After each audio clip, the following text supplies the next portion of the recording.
APNvideo.com is on the air. We're coming to you from beautiful Goodyear, Arizona and Goodyear Ballpark. It's the winter home of the Cleveland Indians and the Cincinnati Reds. But today it's home to the 2020, the 33rd annual Men's Senior Baseball League's World Series as the Santa Rosa Rosebuds take on the Columbus Pirates. I'm Jeff Lowry with APN Video Sports. So glad you could join us. Both teams come in here with a record of 1 win and no losses. The man on the left, Rick Fryman, the manager of the Pirates, he'll be sending Brett Thomas to the mound. That's Mike Miller. He will be sending Nate Marquez to the mound in this game. Again, both teams come in with a record of 1 win, no loss. A lot of talent on this field. And when we come back, we'll have all the exciting play-by-play action. This is the MSBL World Series on APN. All right, back here at Goodyear Baseball Park, Jeff Lowry with the play-by-play. So glad you could join us here. We've got teams from opposite ends of the nation. Columbus, Ohio represented. The visiting team, the Pirates, and the Rosebuds will come out and take over on defense to start things off. A slight breeze blowing in from right center field. Jake Marquez, a very talented right-hander, will toe the rubber here for the Rosebuds. They have won multiple national championships. They've even won a few. I think they've won a couple here on APN Sports. Marquez, a hard-throwing right-hander. So the bats of this Columbus team, they'll have to speed up, especially early in the game.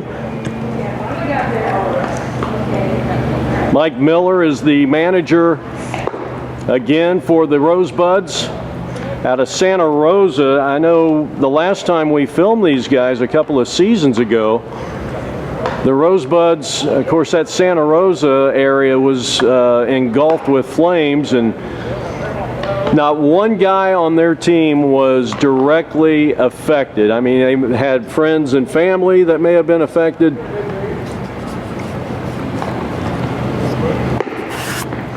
But fortunately, none of the players on the team was affected by those fires, at least their own properties.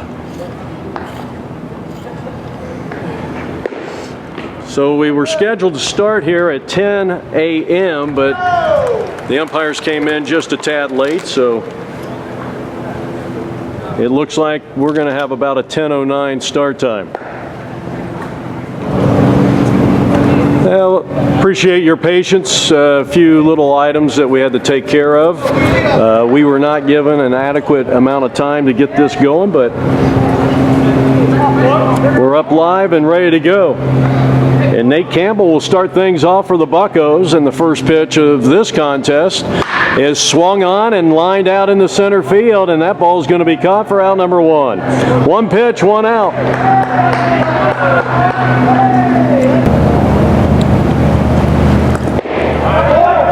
That pitch just under the knees, and it's 1 ball, 1 strike.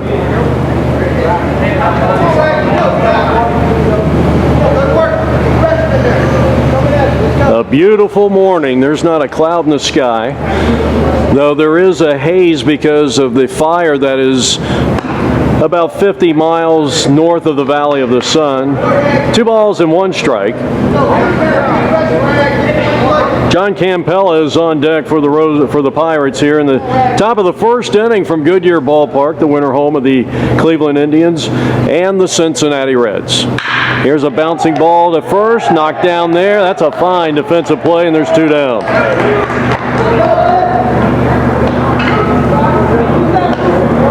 So Nick Green does a nice job of corralling that one. Takes it to the bag for out number 2, and now the third place hitter for the Pirates, Josh Campanella. And no, he is not catching here today. No score, 2 out, nobody on. We're in the top of the first inning. Jake Marquez trying to get a 1-2-3 inning here as the first pitch is over for a called strike. Good location on the fastball. No balls and 1 strike.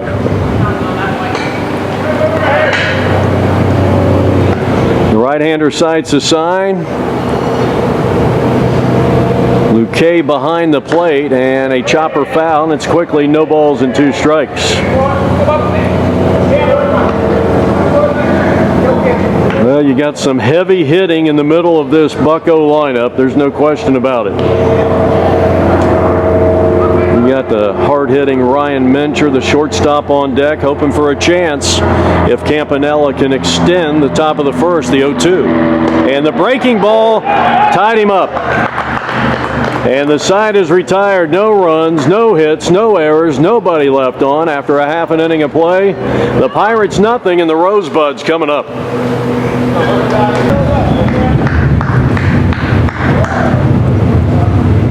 Welcome back to the ballpark, Goodyear Ballpark in Goodyear, Arizona. You're getting a look at the right-handed starting pitcher for Columbus, Brett Thomas. A 1-2-3 start for Marquez and the Rosebuds in the top of the first, and now Santa Rosa will come to the plate. And third baseman Justin Green. Check that Justin Wade in the first pitch outside, ball 1.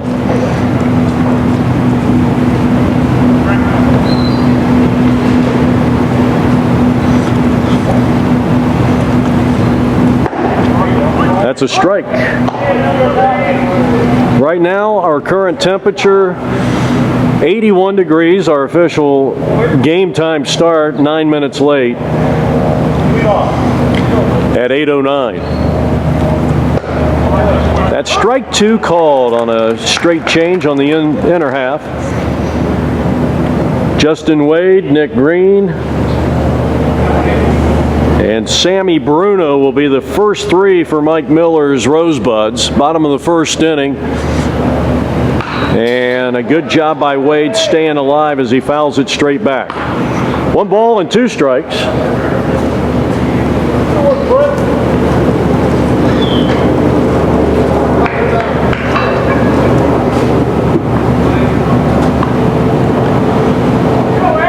Right-hander sights a sign. He kicks and deals, and it's a high pop-up in shallow center field. Who wants it? It's a shortstop, and he will take care of business for out number 1.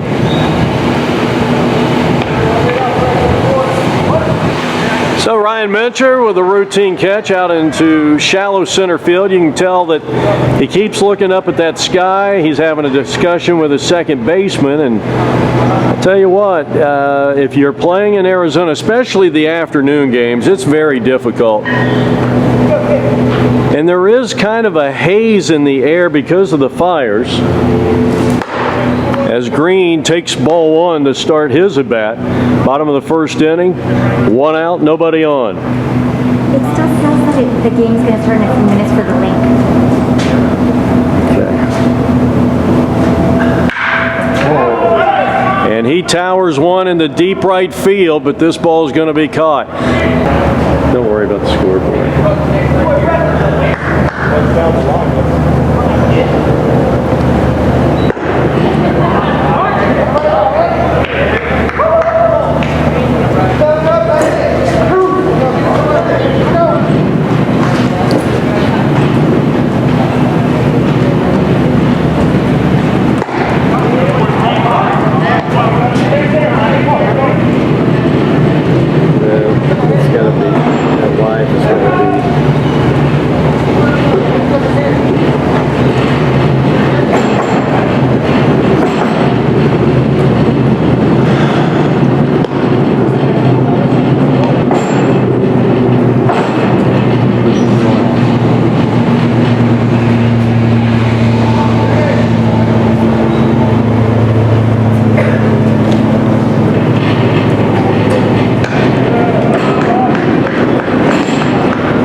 second throw over to first base.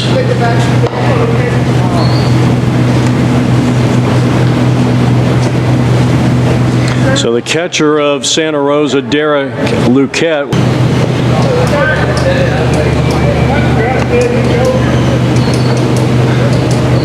Runner at first base. Base hit by Sammy Bruno. And here's a ball hit high and deep into right field, but should be playable, and the inning is over. So after one inning of play, the Pirates and the Rosebuds even at no score. This is the 2020 MSBL World Series on APN.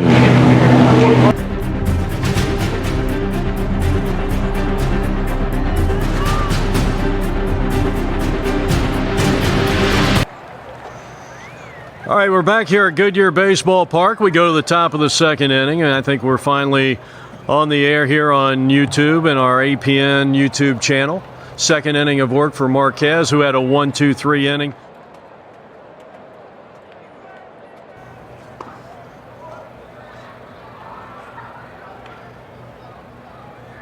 So the shortstop, Ryan Mencher, batting for the first time, top of the second inning. No score.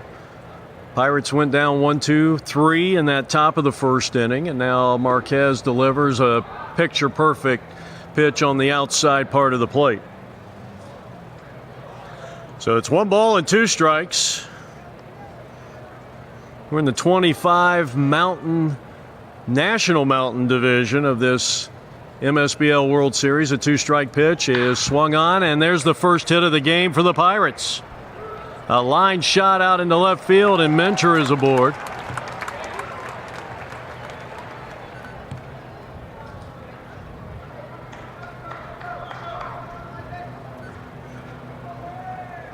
Well, it's all about location, and when the ball is out in front of the plate like that, most good hitters are going to know exactly what to do with it, and Mencher drives a hard hit single down the left field line.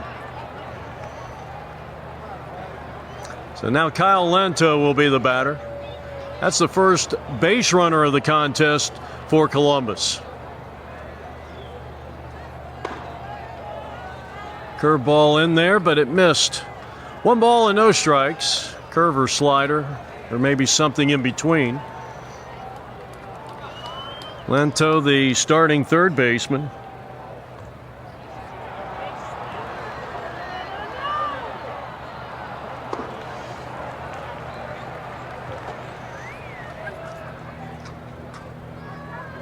Two balls and no strikes to the 5th place hitter in the lineup for Columbus. No score here in the top of the second inning. Marquez with a long look in. Mencher a threat to steal at first base. And a strike called. Letter high fastball right down the middle, and it's 2 balls and 1 strike.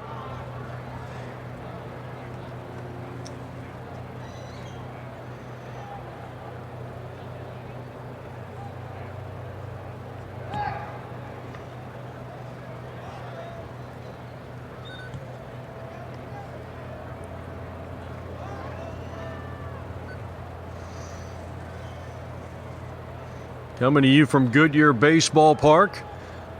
The right-handed pitcher Marquez against the right-handed hitter Lenton.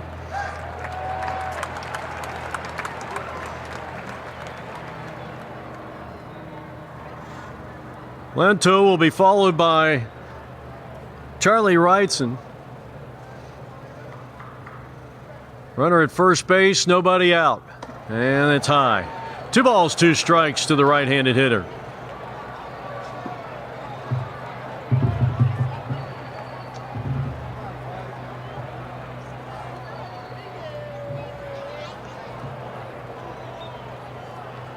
He sights a sign and delivers, and it's fouled straight back. A good job of hitting there by Lento.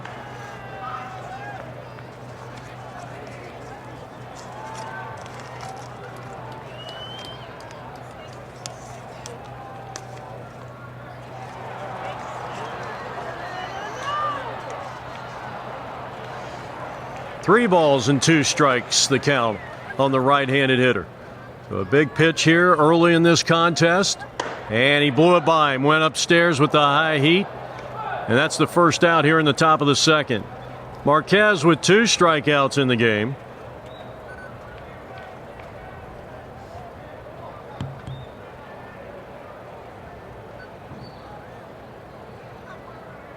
And that'll bring up Charlie Reitzel. Runner at first now with 1 out. And a ground ball down to third, could be 2. And the ball's going to be dropped at second base. All hands are safe. That'll be an error on the Santa Rosa second baseman.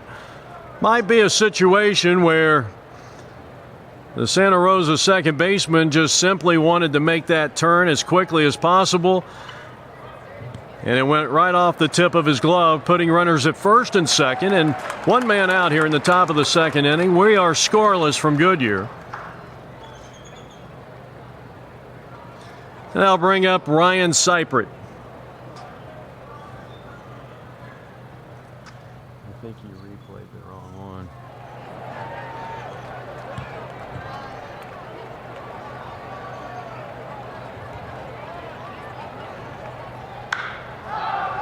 And Seipert skies it to center field.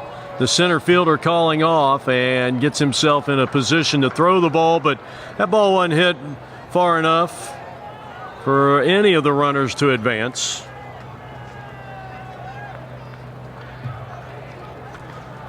So Potts with his second put out in center field for Santa Rosa.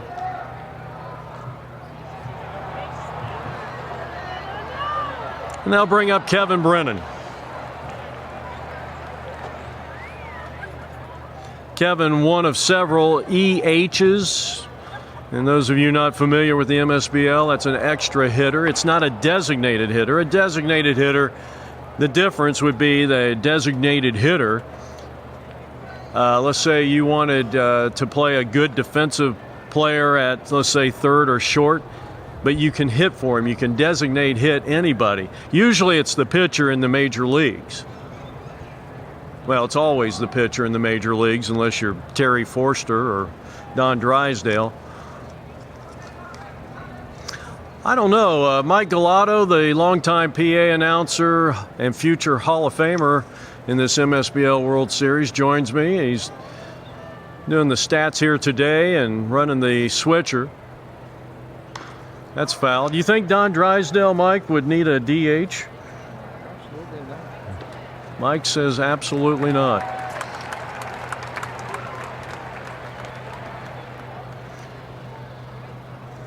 I'm trying to think who's a really good hitting pitcher. Of course, they went with the DH this year in both leagues. Madison Baumgartner. Madison Baumgartner, he might not need one. I'll tell you, one of the best hitters we've seen recently is runners are at first and second, and that one is high to Brennan. So Kevin with an advantage, 2 balls, 1 strike. Micah Owings. I remember he hit 2 home runs in a game. I think he was for the Diamondbacks a couple of years ago. Now, when I say a couple of years ago, the years are flying by. That might have been 8 years ago, but it seems like about 2 or 3.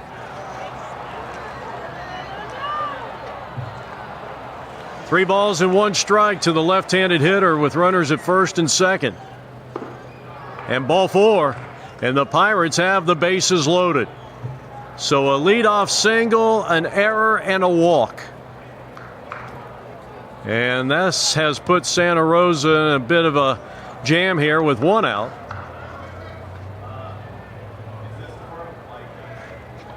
So Matt Brenozel will be the batter.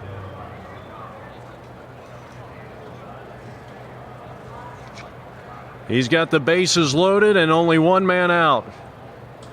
Here from Goodyear Baseball Park, and the first pitch is low, ball 1.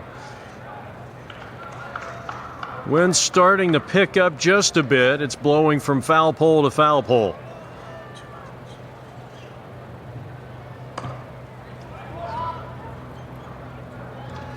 I stand corrected. There is 2 outs in the inning. Now we're going to get a quick meeting of the minds out here, shortstop and pitcher. All right, Bruno just giving him a little encouragement.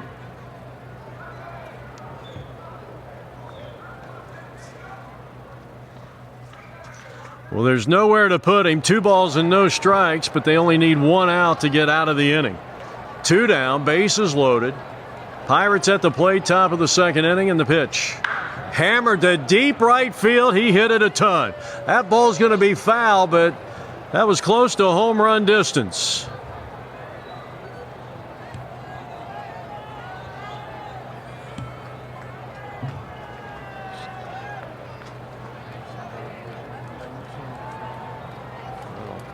We were talking about Madison Bumgarner. What's he hitting? 19 career home runs, 62 RBIs. 2-1. Inside, and a pitch away from forcing in the game's first run here in the top of the 2nd inning.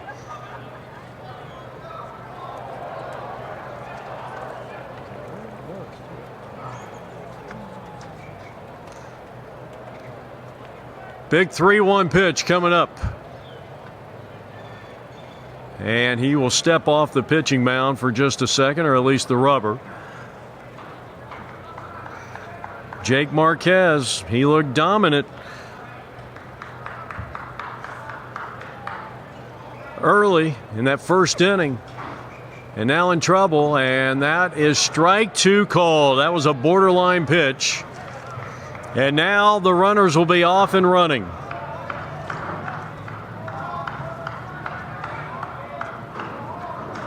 Three balls, 2 strikes, 2 out, bases loaded. Here it is. And it's a high chopper to the first baseman. He will field, he'll take it to the bag, and Santa Rosa dodges a bullet. And at the end of an inning and a half of baseball, there is no score between Santa Rosa and Columbus, the Pirates.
All right, Jeff Lowry back here from Goodyear Ballpark. A great job by Jake Marquez getting out of that bases-loaded jam.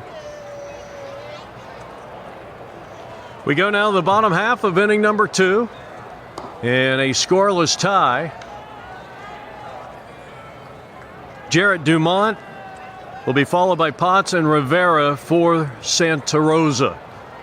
Bottom of the second inning of work for the Pirate right-hander, and he is greeted with a line drive base hit out into right field.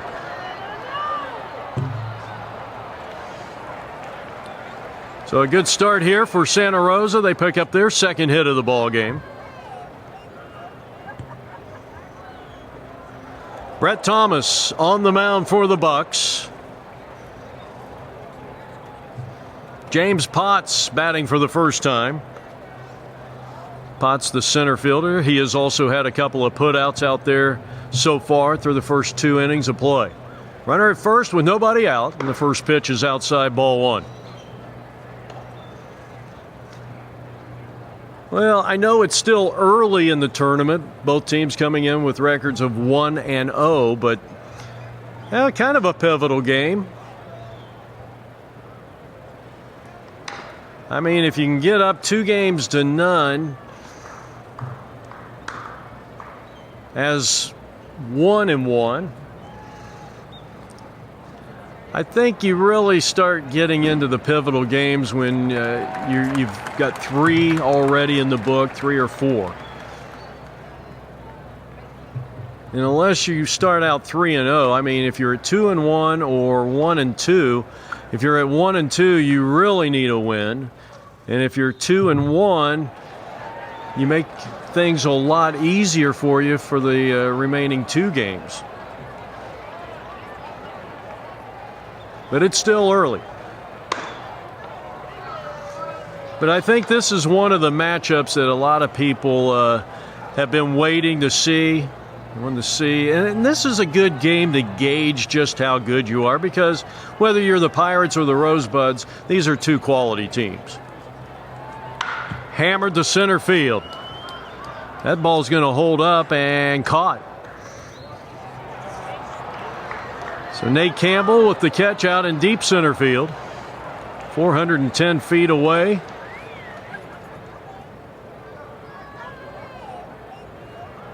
So that's the first out here in the bottom half of the 2nd inning.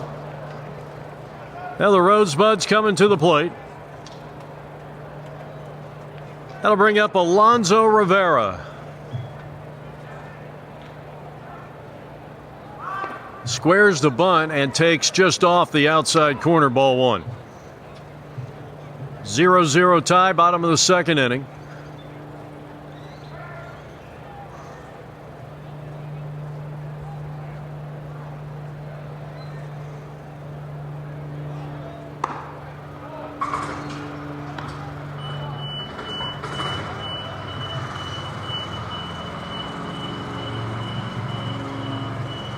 A leadoff single by Dumont. He's at first base. Alonso Rivera, left-handed hitter, takes a strike. So the count is 2 balls and 1 strike. 1 down here in the bottom half of the 2nd inning. Now that wind is blowing directly in from right center field. The dimensions here at the ballpark, 345 down both the left and right field line. 380 to the power gap, both in right center and left center, and it's 410 straightaway central. 2-1. Strike called, and it's an even count at 2 balls, 2 strikes. As we mentioned, the Rosebuds had the bases loaded in the top of the 2nd inning and failed to score, as Marquez got himself into hot water. And here's a ball slapped to the right side. It's knocked down. He might have a play at first, and he's gone. What a defensive play after initially muffing the ball. And Lippert with very fortunate to get the out there on a very bang play at first base.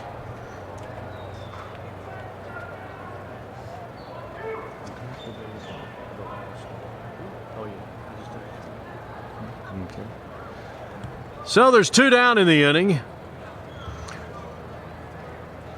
I'll bring up Andrew Saveri. Hard-hitting right-handed hitter, and he takes a strike. Drew getting a start in right field.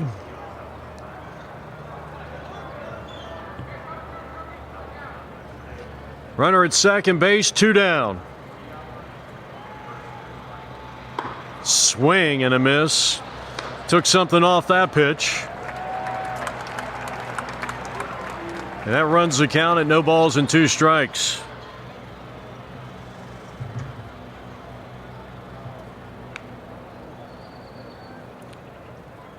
Cyprit, excuse me, on that play at second base. That's a wave and a miss. The ball in the dirt. They'll have to make the play at first to retire the side. No runs, 1 hit, 1 left, 2 in the book. Goodyear Baseball Park. It's our 33rd annual Men's Senior Baseball League's World Series on APN. No score.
All right, we go to the top half of the third inning. A beautiful day here, a beautiful Goodyear Baseball Park.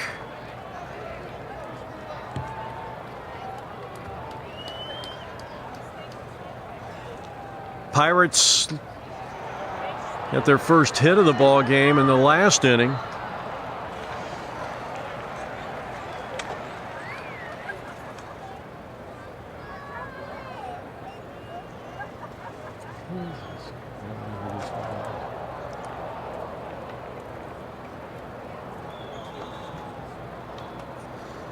Danny LaPera, the catcher,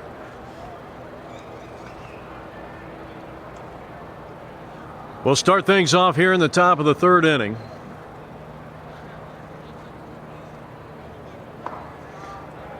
That one just under the knees for a ball. You got Grillo on deck, the starting right fielder for the Pirates, and then we'll go back to the top of the order and Nate Campbell. I'll tell you what, not a bad looking pitch, but it was just off the inside corner, and it's 2 balls and 1 strike on the right-handed hitting Pirate catcher here. Top of the third, no score. And this one's grounded hard, but foul down the line.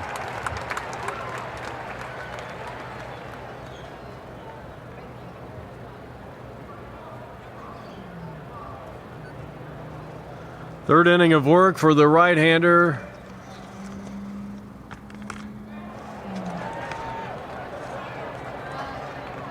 Of course, Jake Marquez.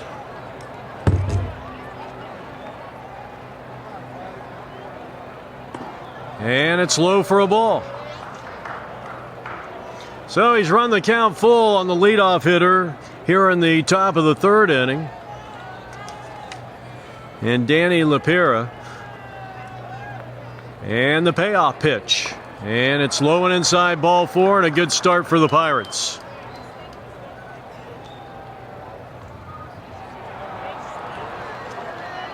Next up for the Pirates, the Buccos, Andrew Grillo. He is the final hitter in the lineup and starting right fielder. Well, they got the bases loaded in the top of the second inning. and failed to push across the game's first run, and we're still scoreless here in the top of the third. That's upstairs, ball one.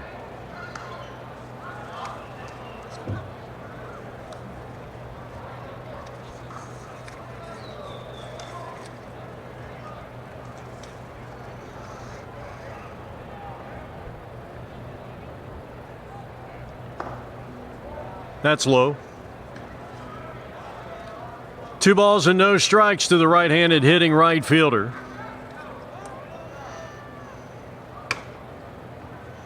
The right-hander looks in for the sign. Here's the pitch. And he swings and hits one well back into left center, but the left fielder has a beat on it, and then he drops the ball. Throw to second, and they get the fielder's choice, but he drops the ball and finally picks it up. Well, I'll tell you what, that is unusual play out of this Rosebud team.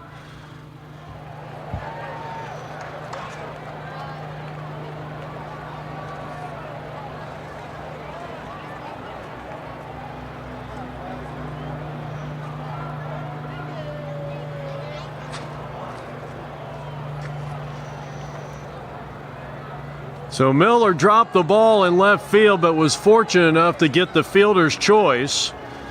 He'll be credited with an outfield assist, and he was pretty far away from the bag at second base, way out there in fairly deep left field. So we go back to the top of the Pirate lineup. Here's Nate Campbell.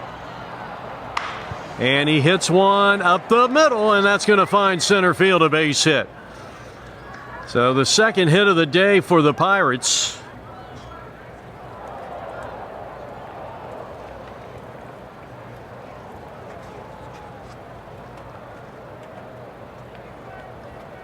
And so runners are at first and second.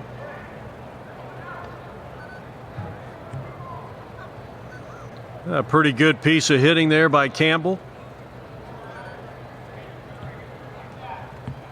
as he just muscled that one out into shallow center field, and the batter is Ragland. Clay is 0 for 1.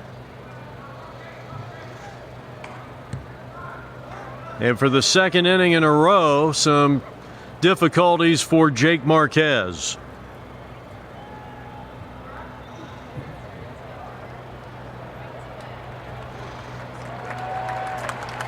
Taking his time, and now Marquez to the plate, and it's on the air to fairly deep center field.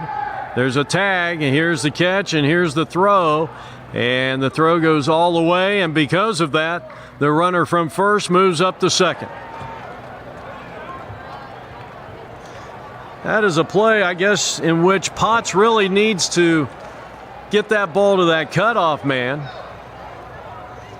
He felt like he had a shot at the runner at third base, so now runners are at second and third.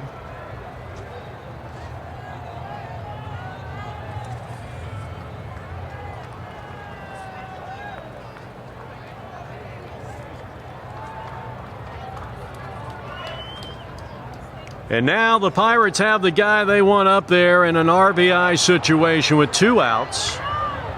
Second and third occupied in a scoreless tie, top of the third, and here's Campanella.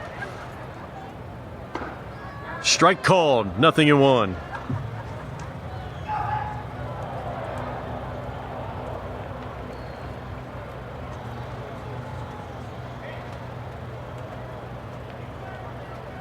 The Bucks have had 2 hits in the inning.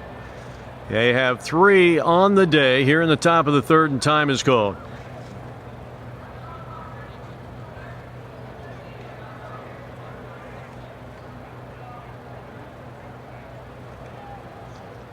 Luque setting up on the outside part of the plate, and Marquez will deliver out there, but he was off the plate by about 8 inches and misses for ball 1. 1 ball, 1 strike.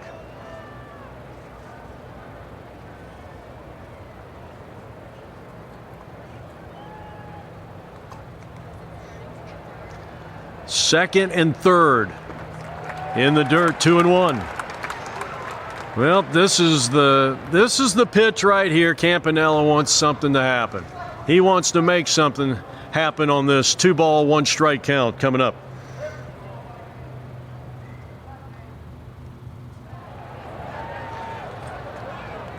And a smash that is going to be picked up by the shortstop. Fine play. Throw to first in time. And the side is retired. And again, for the second inning in a row, the Rosebuds dodge a bullet.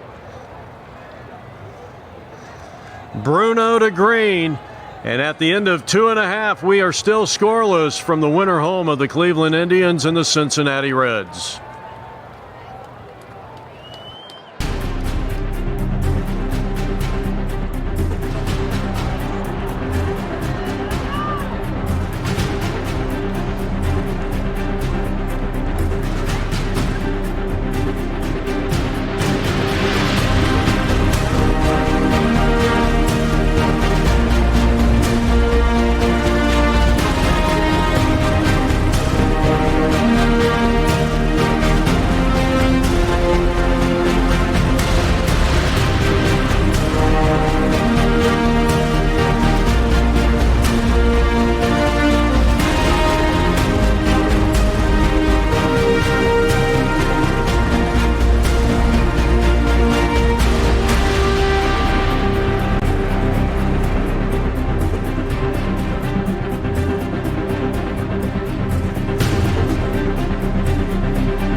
All right, we head now to the bottom half of inning number 3 on our APN live stream webcast of the 2020 Men's Senior Baseball League. The Columbus Pirates are on the air, and the Santa Rosa Rosebuds.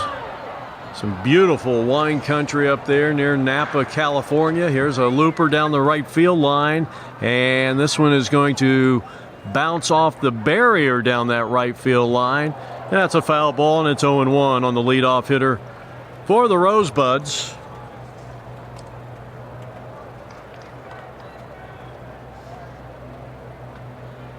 Jackson Ketron will start things off for Santa Rosa here in the bottom half of the 3rd inning.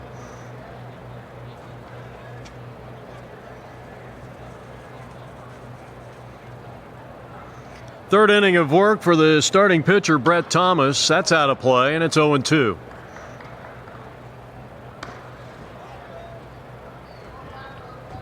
Let's give you the Pirates defensively. Campanella at first, Seipert at second, Mencher at short, Lento at third, Ragland in left, Campbell is in center field, Grillo is in right, with LaPera behind the plate. Here's a looper back of shortstop, and that ball will be caught on a fine catch by Mencher as he drifted out into shallow left field. And actually, that was a very good catch. Had to battle the sun a little bit.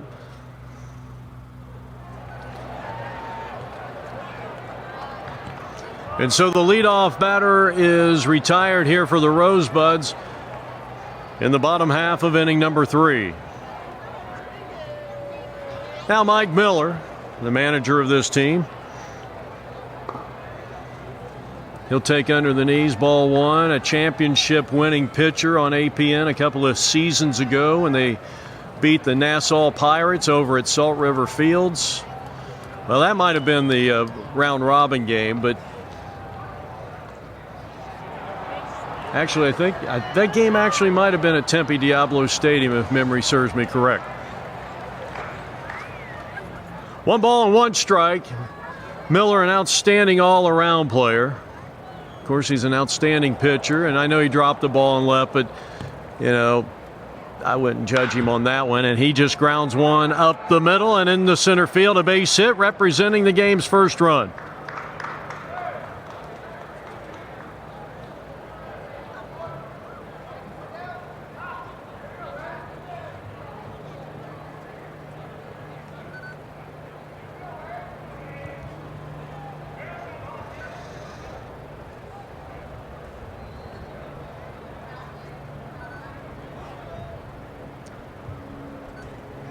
So 1 out and 1 on. Bottom half of the third inning.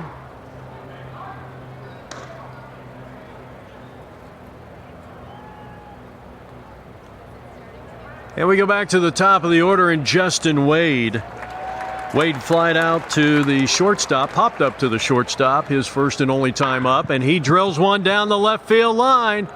Foul ball.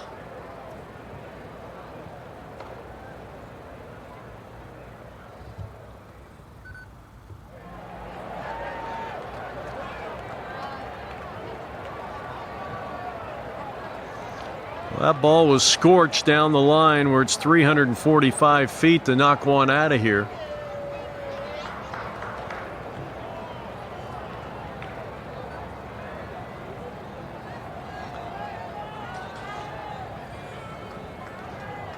Here's the 0-1 pitch to Wade. Nope, a quick thrower to first base. Now, when we get a chance, we're going to show you a spot. I can't remember the guy's name. He was a big, strong left-handed hitter, played in the majors in the 90s, early 2010s. As this one is chopped down to third base, and he's going to go across the diamond, and not in time. Good hustle by Wade. Tremendous speed. He's got an infield hit, and they're at first and second.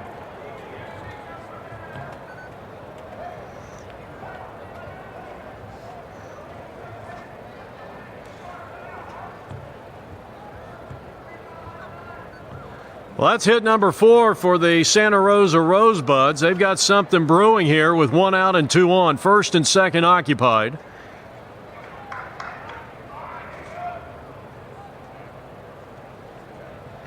And here is Green. Power hitting left-hand hitter, first baseman, takes a strike.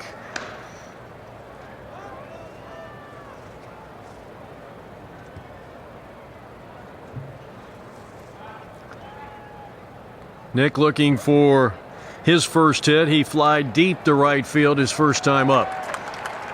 No score, bottom of the third. Here's a shot out into center field, and it's going to drop in for a hit.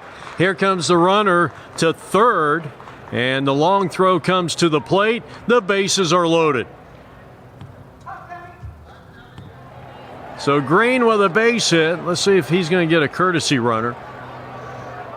I think they're trying to get that courtesy runner out there, but Green has a base hit.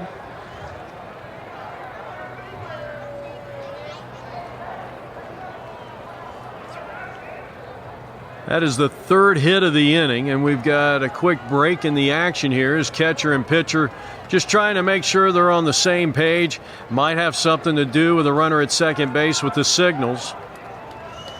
You know, you see so many of the players nowadays, and at least maybe over the last 10 or 15 years, try to decoy everybody by raising their glove hand as if they're going to catch the ball. But I got to be honest with you, as soon as he raised his hand, I knew the ball was going to drop in for a hit. Bases loaded, and here's a rocket in the right field. It is a base hit. It's going to fall in. One run is going to score. They'll go station to station, and Santa Rosa here in the bottom of the third inning has struck and leads it by a score of 1-0.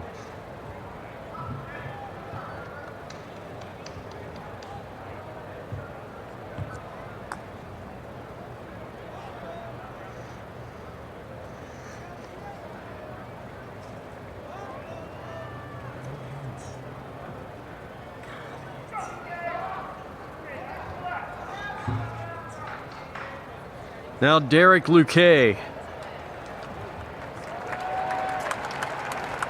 Swing and a miss.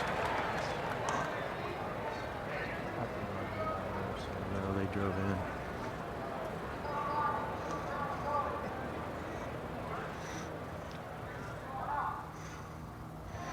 The outstanding catcher for the Rosebuds flied to right field. And he rockets one into right field. That's a base hit. That'll plate the second run of the inning in the game. And 2 runs are going to come across. It's a 2-run single for the Santa Rosa catcher, and they lead 3-0.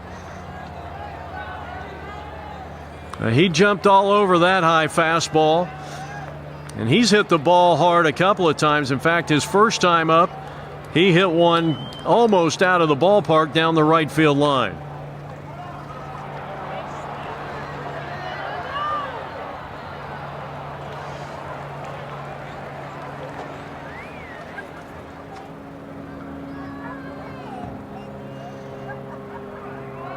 Jared Dumont has a base hit to his credit. 5 straight singles off Brett Thomas.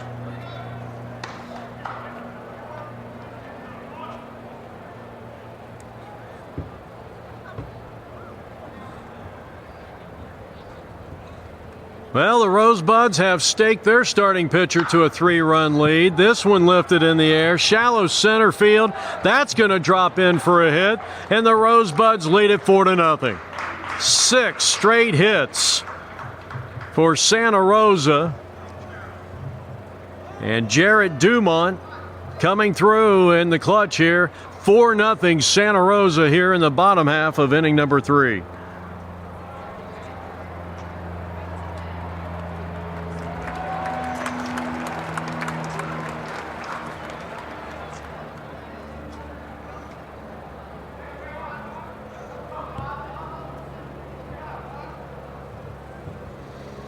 Now James Potts, the center fielder.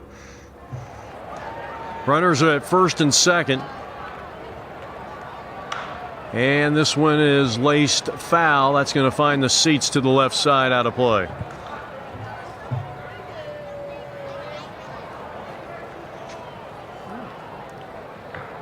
So 1 out in the inning.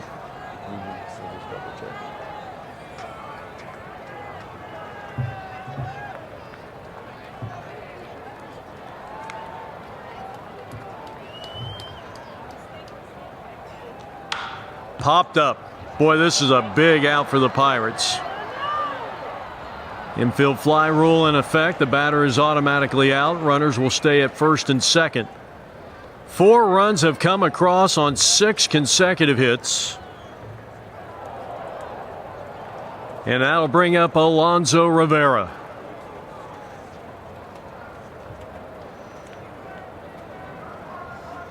So 2 down, 4 runs in. Bottom half of inning number 3, it's 4-0.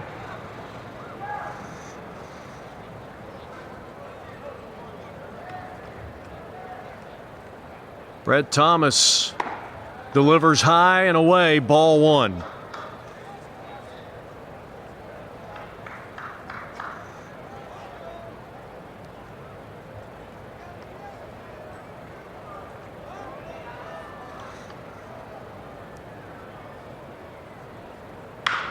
Chopper, first base side, and nearly got away from him, but the Pirate first baseman takes it to the bag, and that ends a very, very fruitful inning for the Rosebuds. They get 4 runs, and we head to the top of the 4th inning. The Pirates need to get some of those thundersticks out. They trail 4-0 as we head to the top of the 4th.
Heading now to the top of the fourth inning back here at Goodyear Baseball Park, and a big inning for Santa.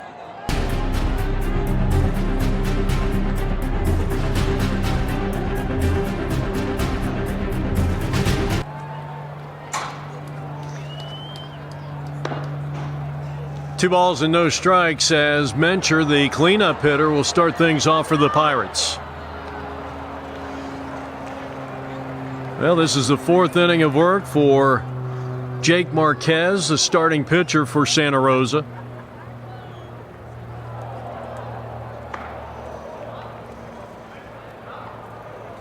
Three balls, no strikes to the slick fielding shortstop for the Bucks. Yeah, you give up 4 runs, especially the first 4 runs of the ball game. The next thing you really want to do now is to try and at least counter. Get a run or 2 here. The worst thing you can do is have a big inning, you give up 4 runs, and then not come back and score. Got to make a little bit of a statement. And then strike 2 called. We were talking about great hitting pitchers down through the years. Carlos Zambrano, one of the outstanding. Bounced down to third. He's got it. Long throw across in time for out number 1.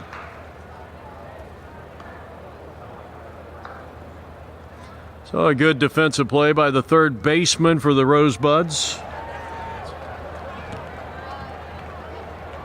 And that's Wade. So 1 out. Kyle Lento, the outstanding third baseman for the Columbus Pirates, who trail it 4-0 here in the fourth. Well, our trivia question, I'm not going to. Wes Farrell had more home runs than any other pitcher in Major League history. I just gave the answer. Bob Lemon had 37 and Warren Spahn had 35. And this one is lifted in the air, shallow center. That's going to be caught. So Potts racing in. Had to go a long ways for that one. 2 down here in the top of the fourth inning as Marquez has to feel a little more confident working with a 4-0 lead.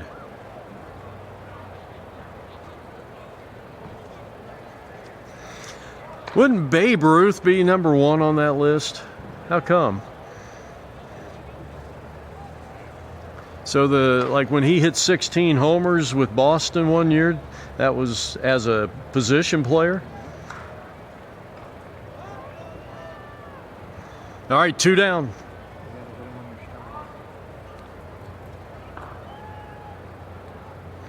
I'll bring up Charlie Reitzel, batting for the second time. Takes low, ball 1.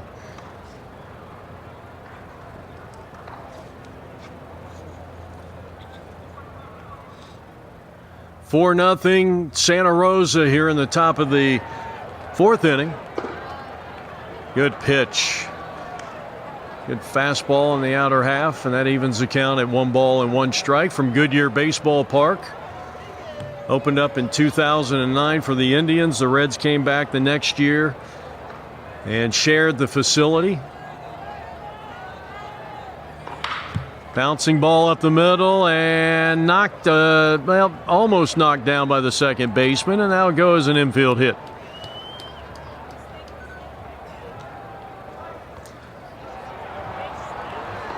So a 2-out single as Reitzel keeps this inning alive. The Pirates could use some runs.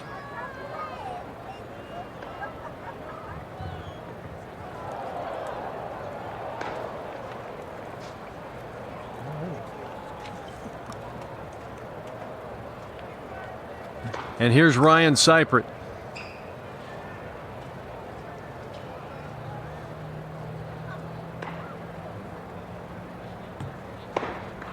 That's in there for a called strike. 1-1. excuse me, 0-1 is the count on the second baseman.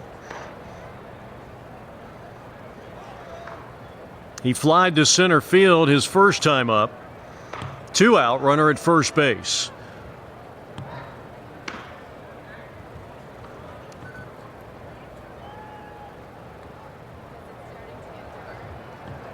Well, we'd like to welcome all of you from the Columbus, Ohio area watching and listening to today's broadcast.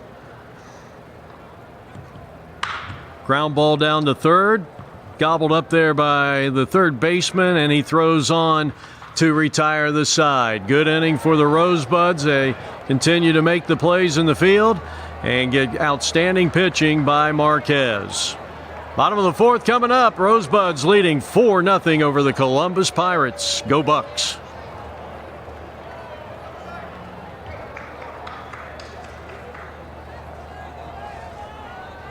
It's just habit, man.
Hey, you're getting a wide shot of Goodyear Baseball Park as we head now to the home half of inning number 4. The Rosebuds coming off a very successful third inning in which they put 4 runs up on the board and lead it 4-0. Here's a smash down the left field line. That's going to be at least a leadoff single. It goes down to the corner. Here's the runner to second, and he's going to be in with a leadoff double.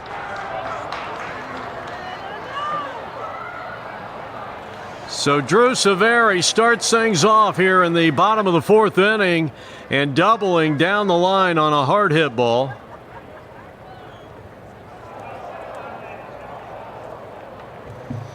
Jackson Ketron batting for the second time for Santa Rosa.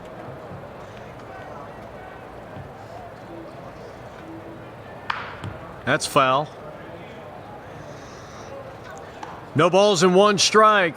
Bottom half of the 4th inning. Jackson popped up to the shortstop his first time up. That was back in inning number 3. And now he has a chance to drive in a run here with a runner at second and nobody out. And he lifts one back into right field. That's a long run. Look out. And hopefully the right fielder is going to be all right as he slid into that barrier down the right field line.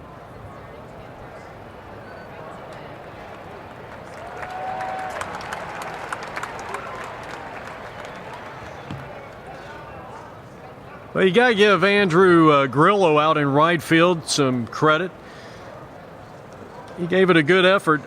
Looked like the ball, I don't know if the ball stayed in play or got over that railing, but a good effort in right field nonetheless by Grillo.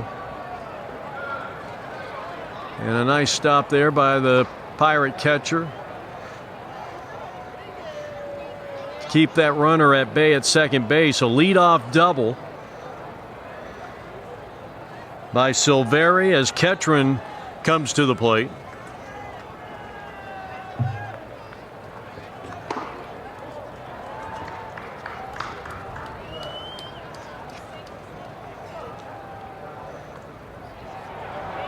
This is a big inning here for the Pirates starting pitcher, Brett Thomas, who struggled last inning and has been greeted with a leadoff double here in the fourth. Swing and a miss, and down he goes, and that was a big strikeout for Thomas. Got some good movement on that pitch. In fact, by the time it got to the catcher's mitt, it was out of the strike zone. So Mike Miller, who had a base hit his last time up, his only time up, that came in the 4-run third. Left-handed hitter, left-handed thrower, pitching, and it's in there. Miller was jumping out of the way of it, and it was still called a strike. No balls and one strike. Hard-hitting left-handed hitter.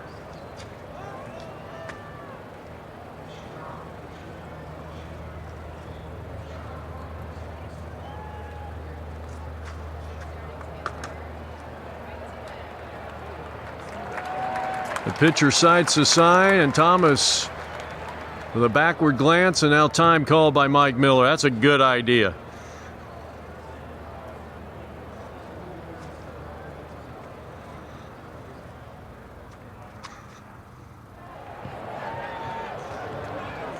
We go back to the top of the order after Miller. That's a strike.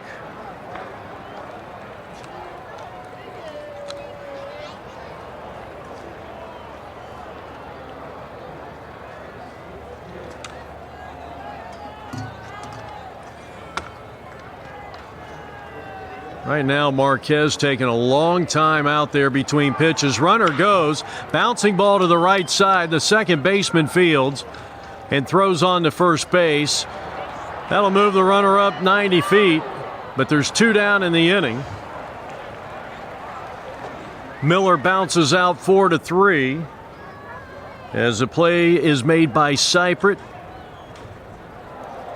And we go back to the top of the order, and Justin Wade. The third baseman has popped up to shortstop. He has singled and has scored a run. Left-handed hitter with a runner at third, 2 out, bottom of the fourth inning. And he had a healthy cut at the first offering, and it's 0-1.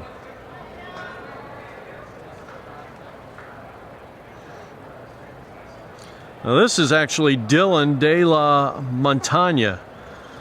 So they must have added a batter to the bottom of the order. It'd be nice to know that. And he swings and wallops one into right field. Hit well, but that ball will be caught by Grillo, and that'll save a run and end the inning. So a good job by the Pirate right fielder, kind of a la Dave Parker. And we have played 4 in this National Mountain Division MSBL World Series. Santa Rosa leads Columbus 4-0.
I need one more.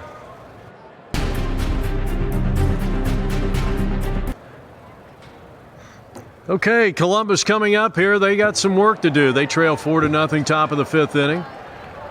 First pitch to the leadoff hitter is taken under the knees, ball 1. So Kevin Brennan will start it off. He drew a walk his first time up. And Marquez misses outside, 2 balls, no strikes.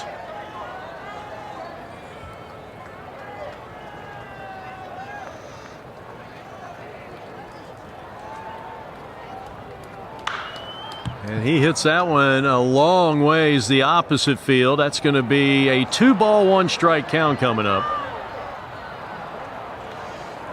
Well, look at this beautiful ballpark here on just a glorious morning for our national pastime. 2-1. And a chopper towards the hole, and that's going to find right field. And Brennan is aboard for the second time in 2 tries.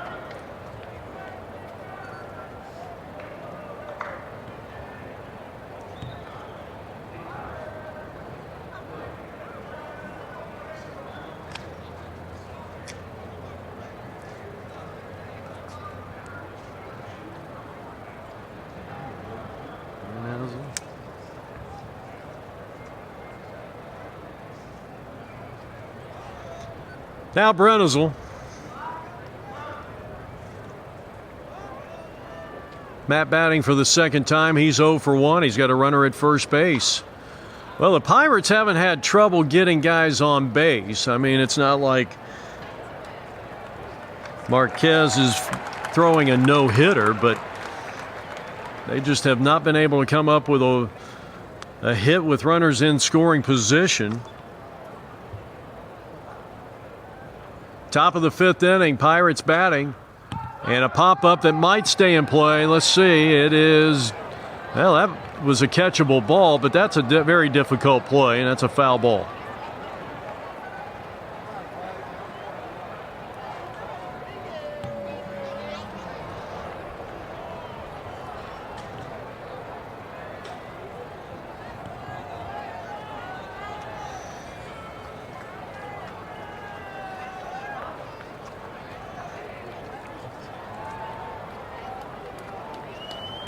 No balls, 2 strikes to Matt.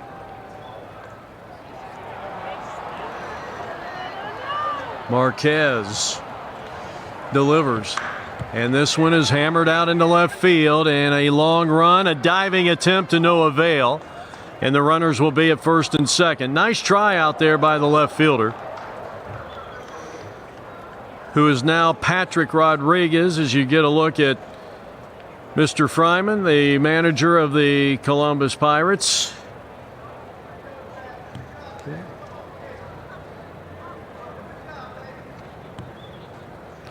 And we'd like to thank Rick for setting up today's broadcast.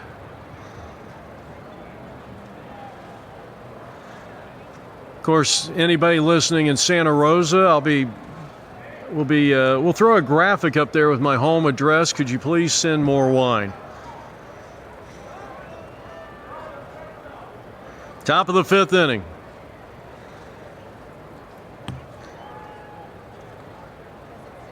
Now the catcher, LaPera, he squares the bunt and takes a ball just under the chin, ball 1.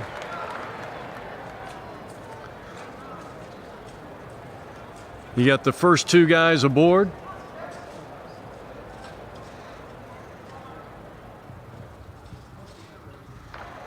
First and second, and nobody out. And he squares the bunt and takes a strike. It's even at 1-1.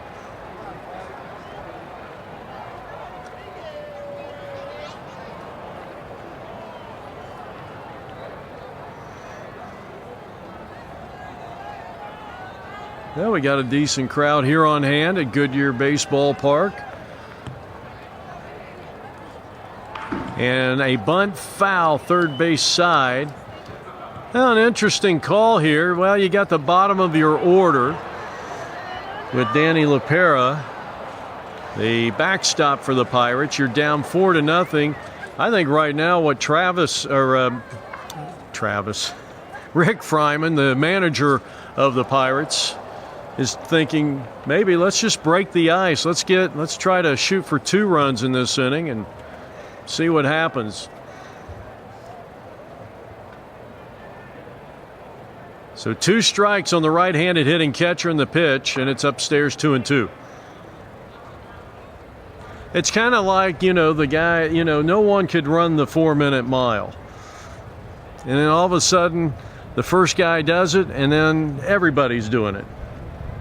Except Mike and I. 2-2 pitch coming up with runners at first and second and nobody out. And here's a bunt, and it gets by the pitcher. It's going to be picked up by the pitcher, and all hands are going to be safe. Well, at first it wasn't a very good bunt, but, well, it paid off as the ball got by the pitcher, and now the bases are loaded.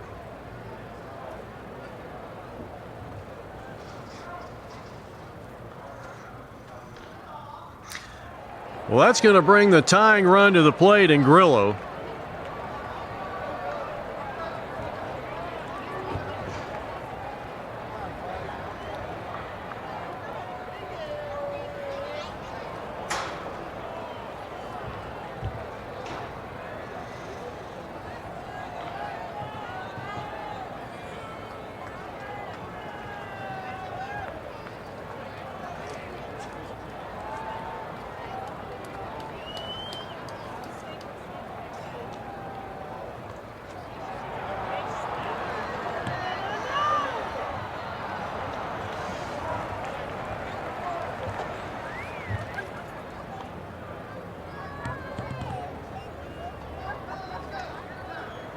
All right, here's Grillo with the bases loaded and nobody out. The Pirates at the plate, top of the 5th.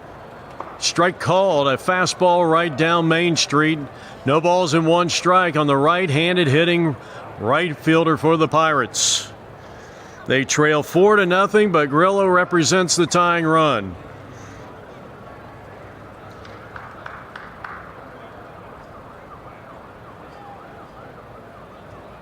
And a curveball gets in there. No balls and 2 strikes.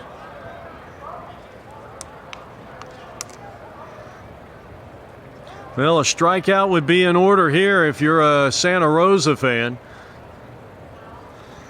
Jake Marquez looks in for the sign. They're setting up on the outer half. And the pitch. And he missed by a foot of the outside corner, and it's 1 ball, 2 strikes. Well, the Pirates have had numerous of threats against Marquez, but have not been able to break through. They start this inning off with 3 consecutive hits. First, second, and third, and nobody out.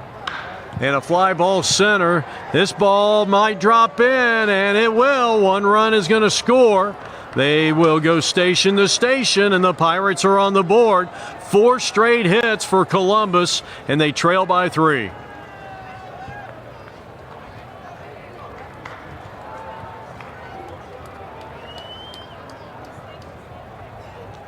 So an RBI single for Grillo as he dumps one out into right center field, and now the bases remain loaded, with the tying run represented in Grillo at first base.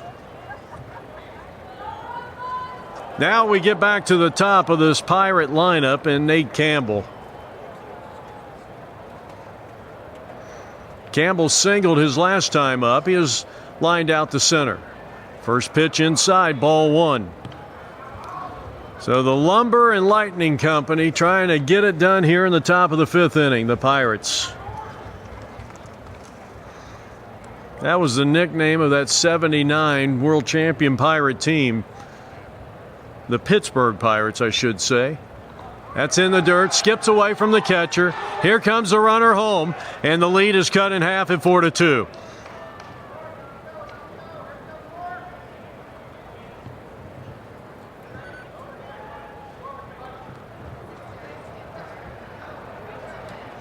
Well, the ball got away from the catcher, but it looked like it sounded as if the ball hit the ground first, and that's going to be a wild pitch.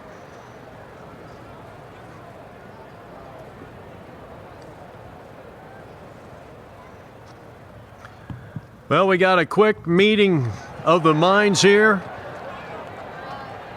I don't know if we're going to get a change in pitchers here. He's thrown a lot of pitches in this game.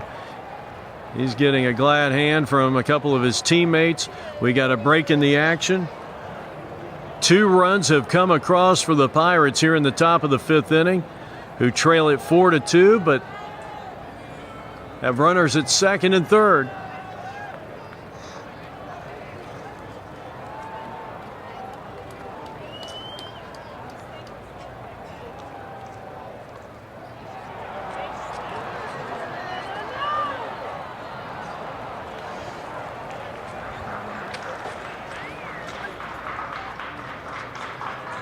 So we got a new pitcher on the mound. It's the manager, Mike Miller.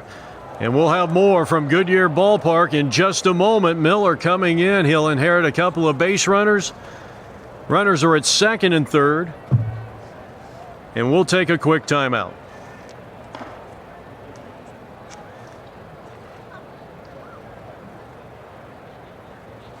What just happened? Oh, that was...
All right, Nate Campbell digging in, the leadoff hitter for the Pirates. He's 1 for 2 and facing Mike Miller, and Miller coming in really tight on the left-handed hitter, leadoff hitter for the Pirates. So Miller inherited a 3-0 count. And a called strike. Unhittable pitch, especially when you think about how close to the plate Campbell is. 3 balls and 1 strike on Campbell, with runners at second and third. And still nobody out. The runner at second base represents the tying run. That's Grillo. Popped him up, shallow left field. Long run for the shortstop, and he'll make the catch. And boy, is that a big out. But he's still got a long ways to get out of this inning.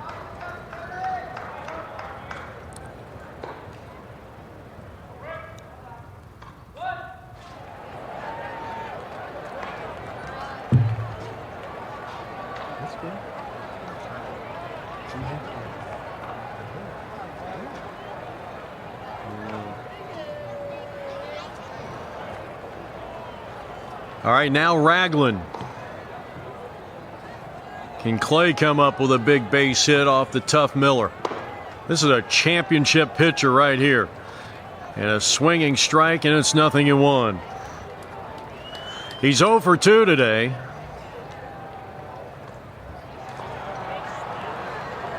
Miller kicks and deals. Strike two called. Caught the inside corner. And now Ragland finds himself in an 0-2 hole here in this top of the fifth inning, where the Pirates have scored two and trail 4-2, but the tying run is at second base. One out, the 0-2 pitch. And Miller misses outside. Miller throwing hard. I would say he's in the 80s, no doubt about it.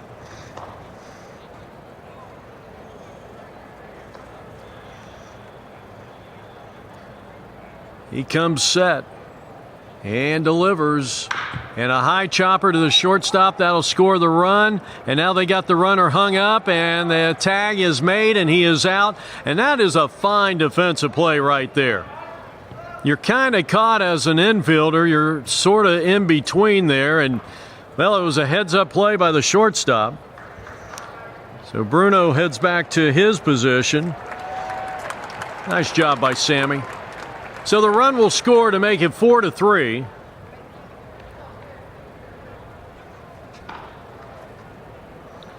That'll bring up Josh Campanella looking for his first hit. This is his third at bat of the game. And the runner goes safe in a stolen base for Clay Ragland, who reached on a fielder's choice. 6 unassisted if you're scoring at home.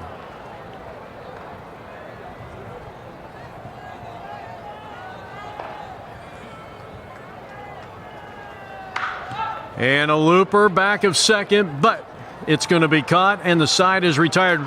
Folks, we got a new ball game here from Goodyear Ballpark. Rosebuds, who led 4-0 going into the top of the fifth, now find themselves with a one-run lead on APN. The Rosebuds 4 and the Pirates 3.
Back at Goodyear Baseball Park, we got a brand new ball game. The Pirates come up with 3 runs in the top of the fifth inning. We go to the home half of the fifth inning. It's Santa Rosa at the plate leading 4-3. And the fifth inning of work for the starting pitcher, Brett Thomas. Swing and a miss.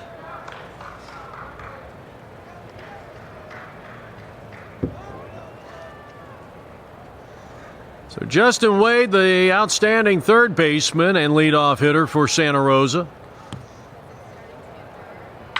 And he rifles one past a diving first baseman out into right field, a base hit.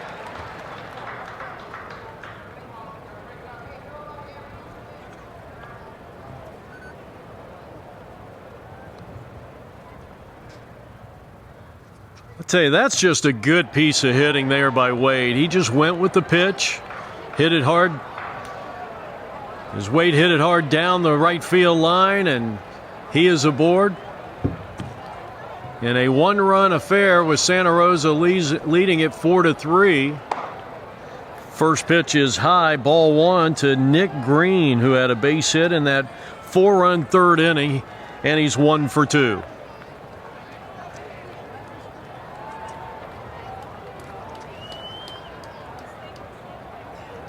Brett Thomas delivers in there for a called strike. That evens the count.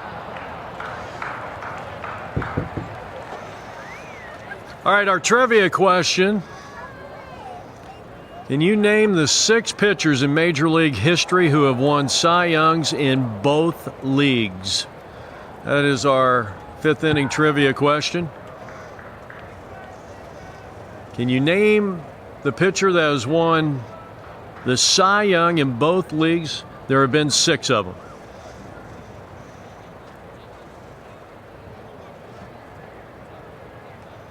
One ball, one strike on this power hitting left-hand hitter. Another thrower to first.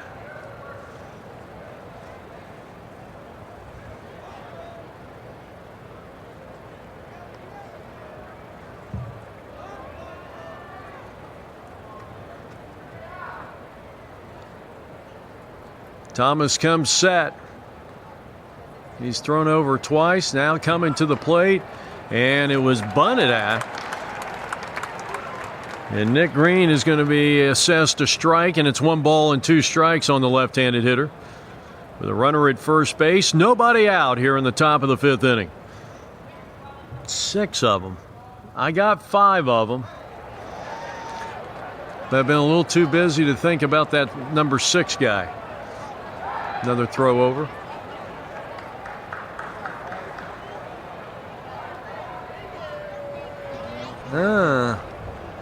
I think I know. I think I might know who it is. Is he an active? No, he's a Hall of Famer. Hall of Famer. That's going to be a tough one. Popped him up. Will this ball stay in play for the Pirates? Well, that's a nice effort there by Danny LaPera.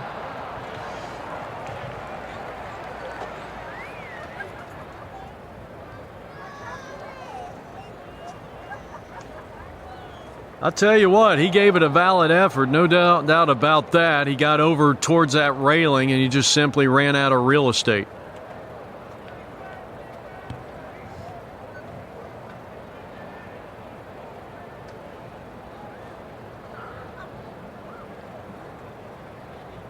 Another 2-strike pitch.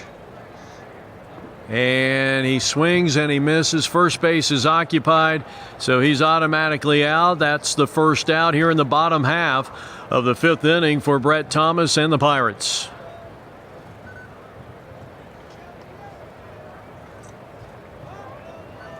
So with 1 down in the inning,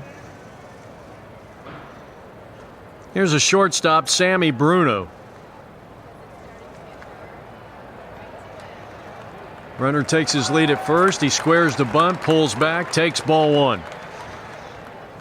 Bottom of the 5th inning, Pirates in the field, trailing Santa Rosa 4-3.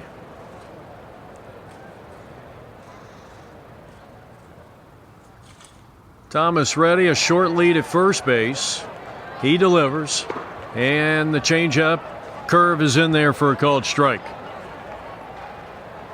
1 ball, 1 strike, 1 out here in the home half of the 5th inning.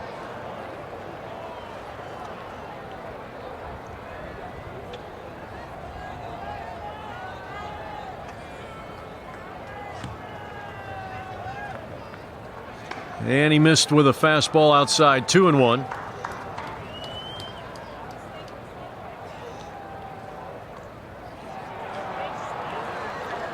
So far, Bruno's had a good day at the plate and also has made some nice plays out in the field. He is 2 for 2.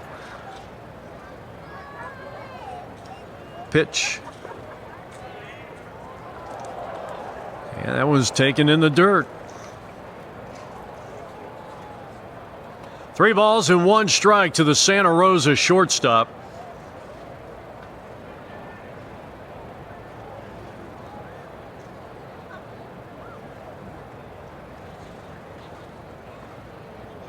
There goes the runner. And the throw down the second, not in time, but it was ball 4. So no stolen base, and Santa Rosa has runners at first and second.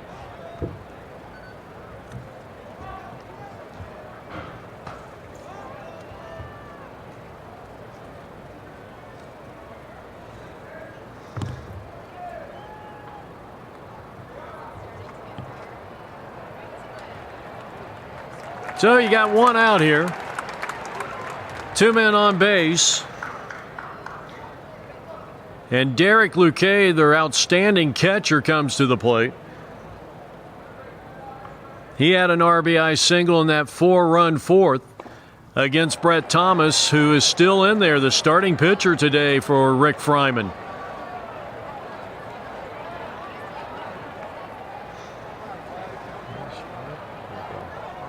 Ball 1. And nothing is the count on the left-handed hitter with 2 on and 1 out. The pitch. Fastball high and away, 2-0. I was just wondering about the configuration of the COVID control here at Goodyear Ballpark. The entire left side of the stadium, which is all in sunlight, has been marked off. That's a called strike. They got this all marked off here. You're not allowed to go over there. But you can go anywhere over here on the right side.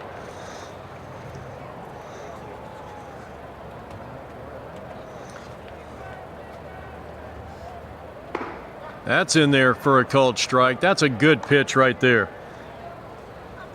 Took something off of it, got on the inner half. Even if he got around on it, that might have been a tough pitch to keep in play. 2 balls, 2 strikes. Derek is the cleanup hitter.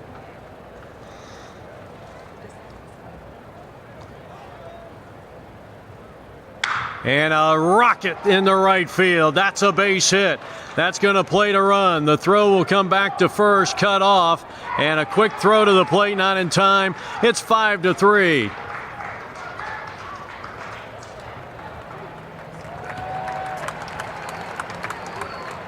So an RBI single, his second of the day.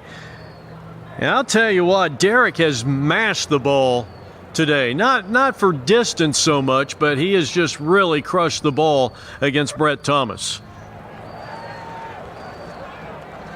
So Santa Rosa gets a big insurance run here in the home half of the 5th inning.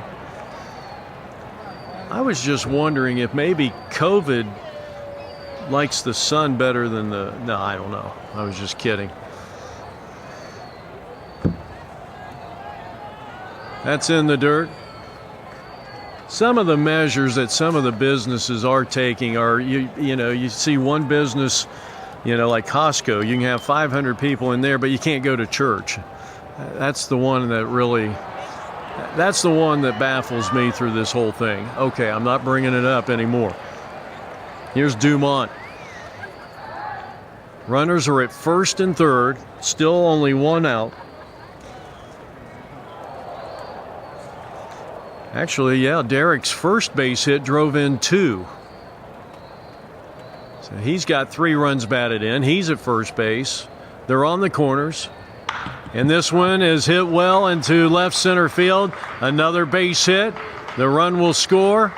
That is the second run of the inning. 6-3 in favor of Santa Rosa.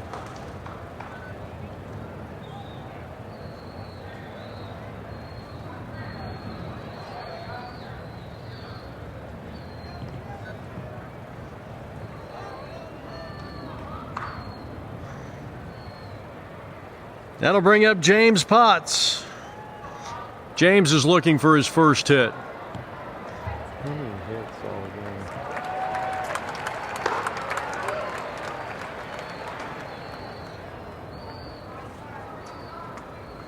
One ball, no strikes on Potts. Fleet-footed center fielder for Santa Rosa. Yeah, it could be a big inning. You wonder how long that manager Fryman, as this one's grounded past the diving first baseman. And it gets by the right fielder. One run is going to score. Let's see if they wave that second runner home. They're going to hold him up at third base, and another run is in. And that's going to make it an 8-3 ball game as Santa Rosa has exploded here in the bottom of the fifth inning for 4 more runs.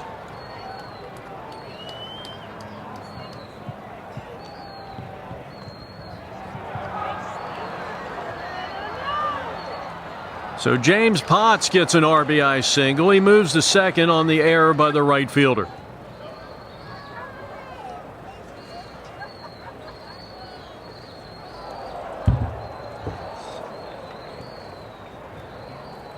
Check that, 7-3.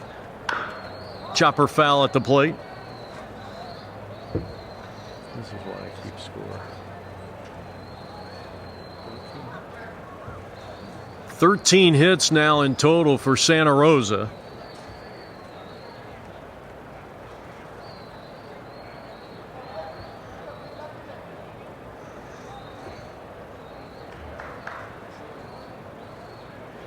And now the batter is Alonso Rivera. And he's looking for his first hit. Second and third, infield drawn in. And a ground ball, diving play at second base. An outstanding job, and that holds the runner at third base. And you can't ask for a better play than what we just saw out of Cypriot.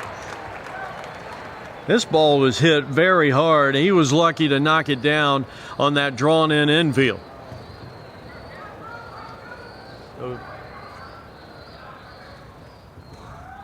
So 2 are out. Still runners are at second and third. And here's Severi, and he goes after the first pitch and pops it up. The second baseman coming on, and Cypriot makes the catch to end the inning. But Santa Rosa picks up 3 more runs. We're coming to you from the winter home of the Cleveland Indians and the Cincinnati Reds. 7-3 Santa Rosa.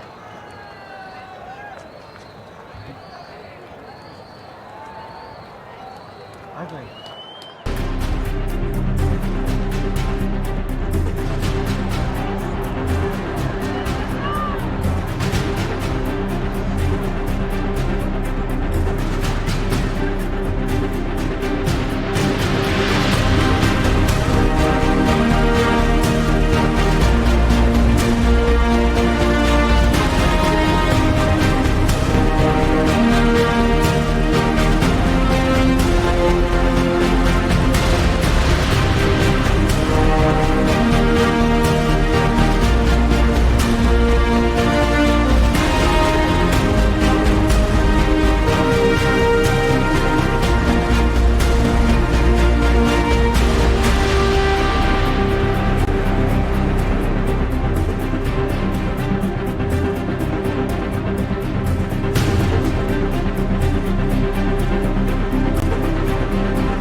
Jeff Lowry back here at the ballpark. Goodyear Ballpark. Mencher, the shortstop, going after the first pitch, and skies one to the shortstop, who hauls it in shallow left field, and 1 pitch, 1 out. Here in the top of the 6th inning with the Santa Rosa Rosebuds in the field, leading it 7-3. So Bruno, another attempt on defense here for Santa Rosa. Kyle Lento looking for his first hit. Outside, ball 1. Mike Miller now in his 3rd inning of work. Check that, 2nd inning of work.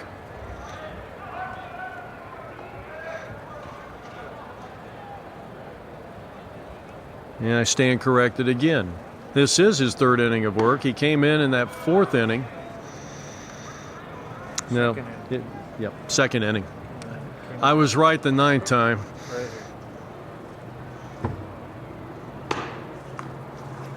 I tell you, he throws hard, doesn't he?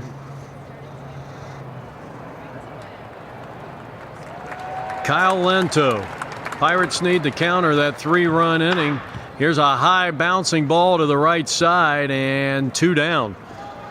So Mike Miller has come in and really settled things down. As we mentioned, a championship pitcher for this team.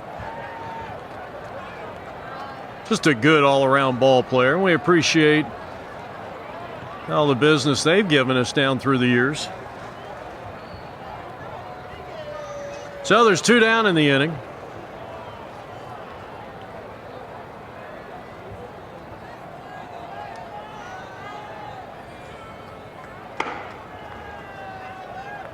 And Chuck batting for the 3rd time, and he is 1 for 2 on the day.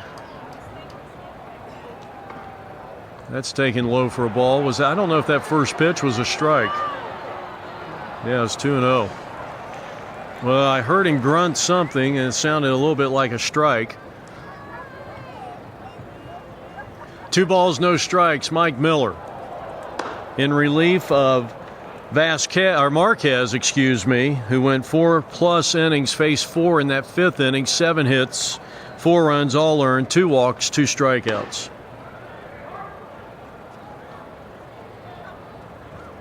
He got that 3-0 pitch over, a get-me-over fastball with a lot of velocity as the wind's blowing straight in from center, and he lost him, ball 4. So the Pirates have a runner on base after the first 2 were retired.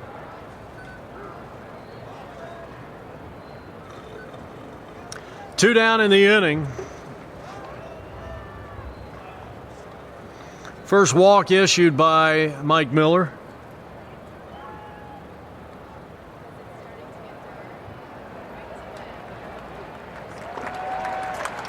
And a strike called, the first offering to Ryan Seipert, the second baseman.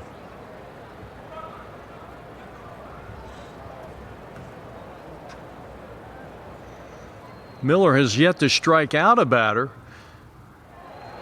He has pitched an inning and 2/3 of no-hit, shutout baseball in relief of Jake Marquez. We're in the top of the 6th inning. Pirates batting. And the Pirates second baseman fouling that one off.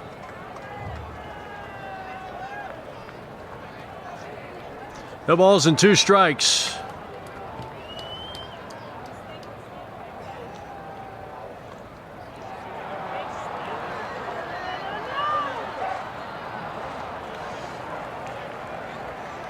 Defensively, Green, Rivera, Bruno, and Wade first, second, short, and third. Rodriguez in left, Potts in center, and Silveri in right, and Luque behind the plate. That is the defense right now for your Santa Rosa Rosebuds. Beautiful wine country. Wind starting to blow out towards right field. Another thrower to first. The Redwood Empire Baseball League has their Day at the Coliseum event every year. They rent out the Coliseum for one day. It's a 3-day, one-day event up there, and we've been up there covering those games for many years. It got canceled, obviously, this year as the pitch is lined out in the center field and dropping for a hit. So the Pirates getting something going here with runners at first and second after the first two were retired.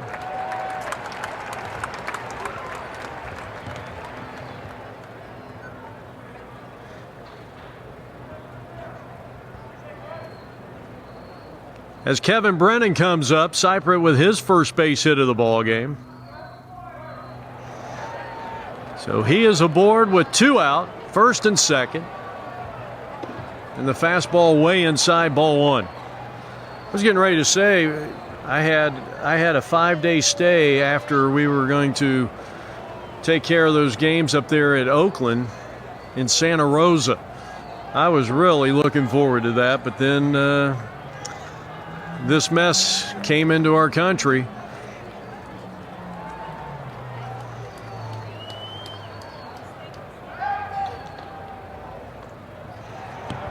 Now, a lot of people are saying, wasn't that a balk?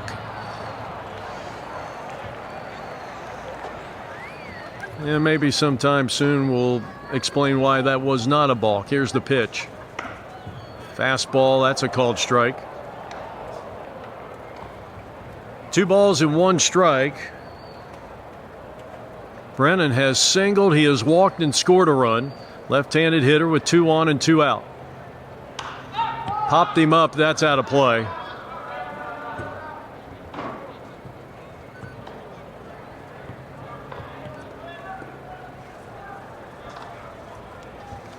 Jeff Lowry coming to you from Goodyear Baseball Park. This park opened up in 2009.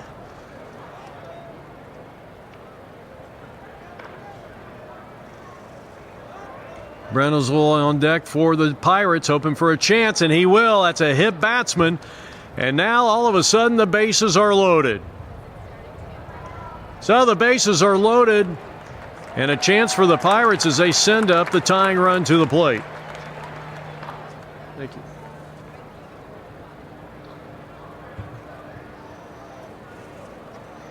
So Miller, who retired the first 2 hitters that he faced, looked like it was going to be an easy inning. A pop up to shortstop by Mencher, and then Lento a ground out to the right side. But since then, a couple of base hits and a hit batsman. Check that, a walk, a single, and a hit batsman.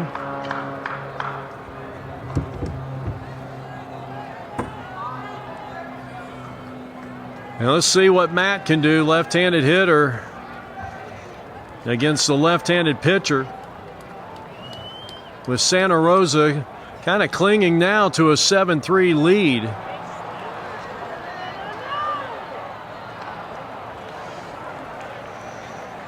I'll tell you, throughout this game, the Pirates have had ample opportunity as we get some activity down in the bullpen. Both bullpens were busy.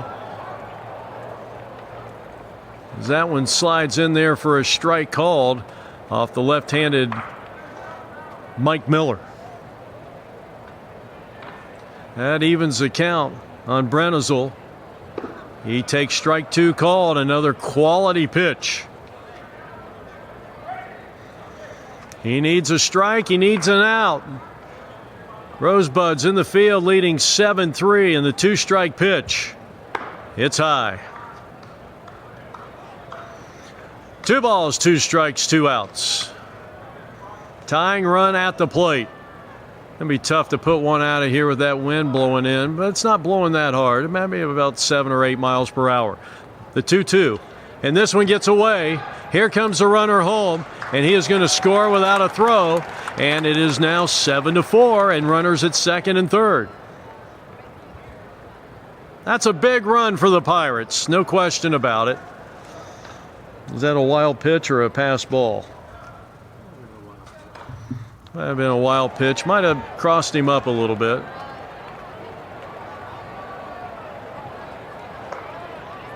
Matt trying to call timeout up there, take a couple phantom swings.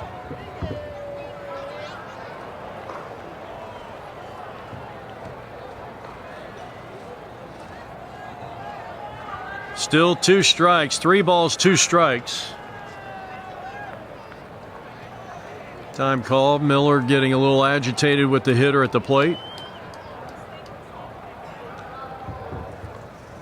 Right now they're discussing what the count is. It's 3 balls and 2 strikes. Full count. Isn't that what you have?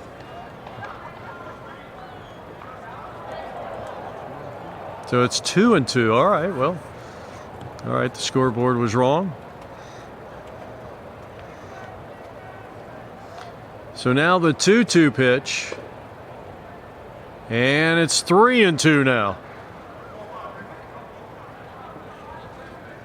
I mean, right now you're trying to determine what maybe Mike Miller's going to go with here. I don't think you want to lose this guy. I think he's going to get a fastball, and I think he's going to get a pitch to hit here. The 3-2. Could not frame it, was Luque, and it's ball 4.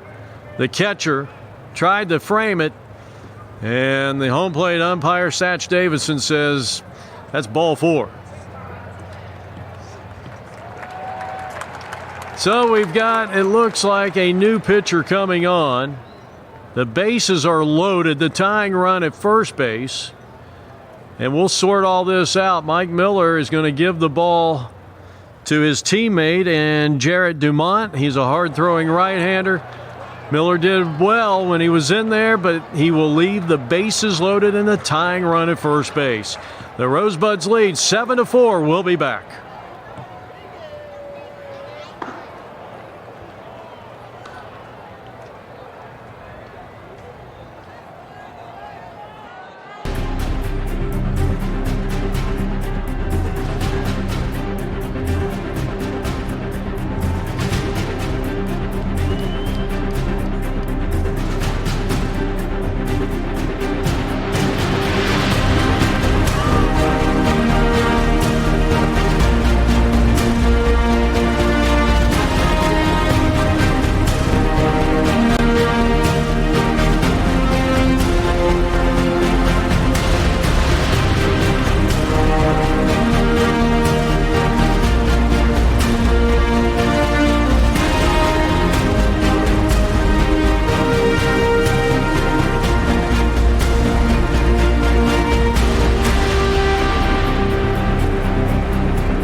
Dumont is now in, the hard-throwing right-hander. He inherits the bases loaded.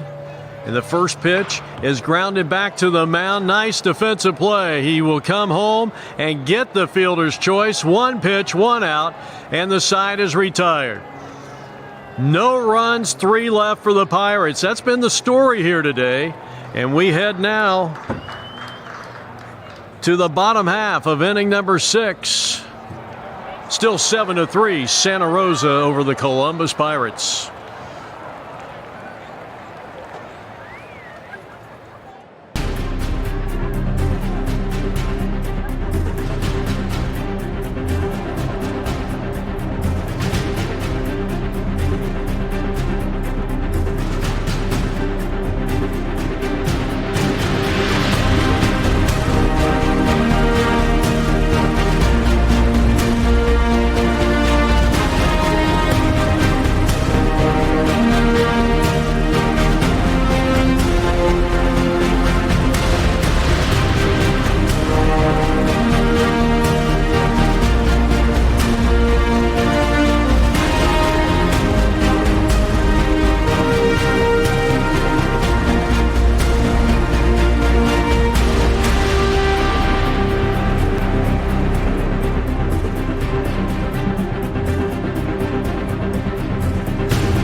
All right, well, Brett Thomas is still out there for the Pirates. Rude going performance here. It's 7-4. 7-4 is the score here as we go now to the bottom half of inning number 6. Now, Thomas has had a couple of rough innings. Outside of that, he's pitched well, and he's still throwing with good velocity. And this is the part of the tournament I think it bears mentioning. You know, this is the second game of 6 round-robin games. You got a lot of games. Both these teams figure to be possibly playing on Sunday. That would be I believe that is their championship day.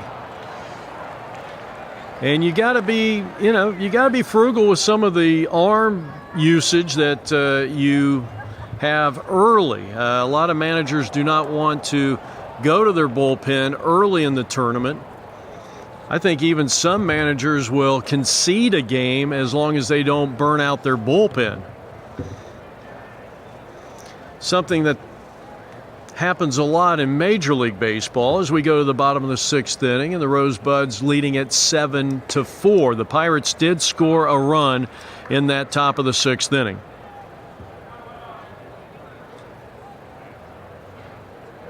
Okay, Brandon Cameron is now going to bat.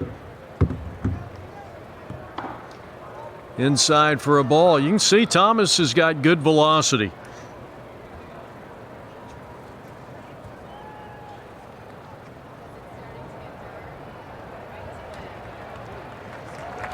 Right-hander kicks and deals, and it's inside for a ball.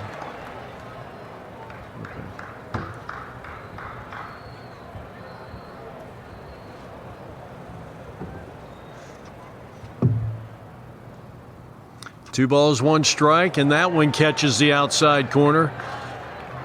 Count is even at 2 balls and 2 strikes. 7-4 Santa Rosa as they bat here in the top of the 6th inning. Popped him up out towards the shortstop. The Pirates shortstop calls and makes the play. So Mentor had to battle that high sky. Temperature starting to warm up here at Goodyear Ballpark. We got here is in the 70s.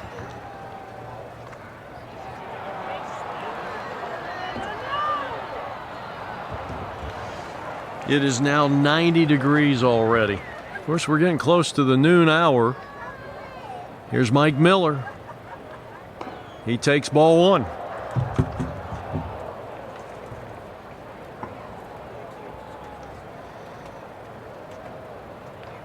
Looks like he has singled and scored and grounded to second.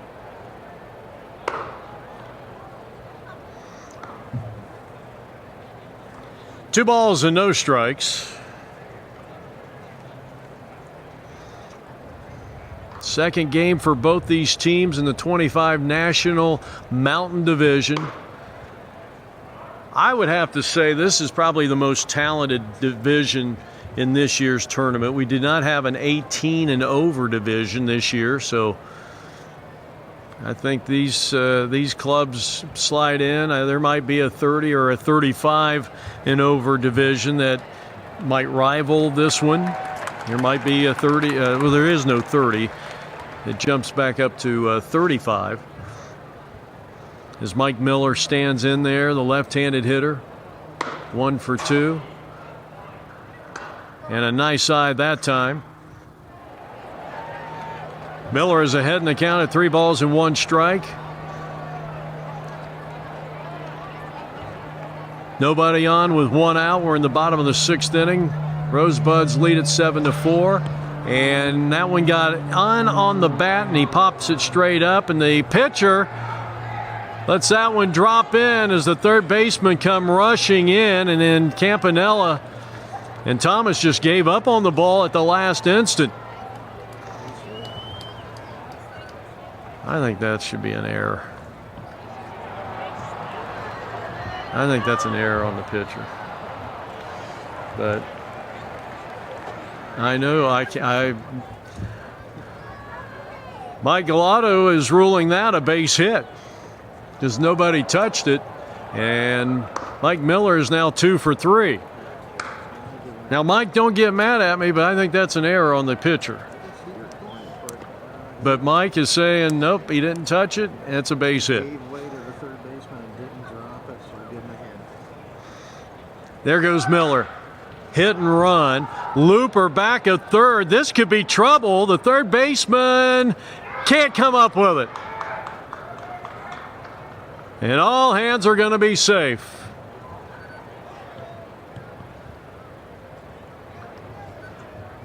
Now, I would rule that a base hit because of the difficulty, as we look at it on the replay, because of the difficulty of the catch. I mean, that was just a bad angle for the third baseman the whole time. So back-to-back singles. And Santa Rosa is threatening again. They lead at 7-4 here in the bottom of the 6th inning.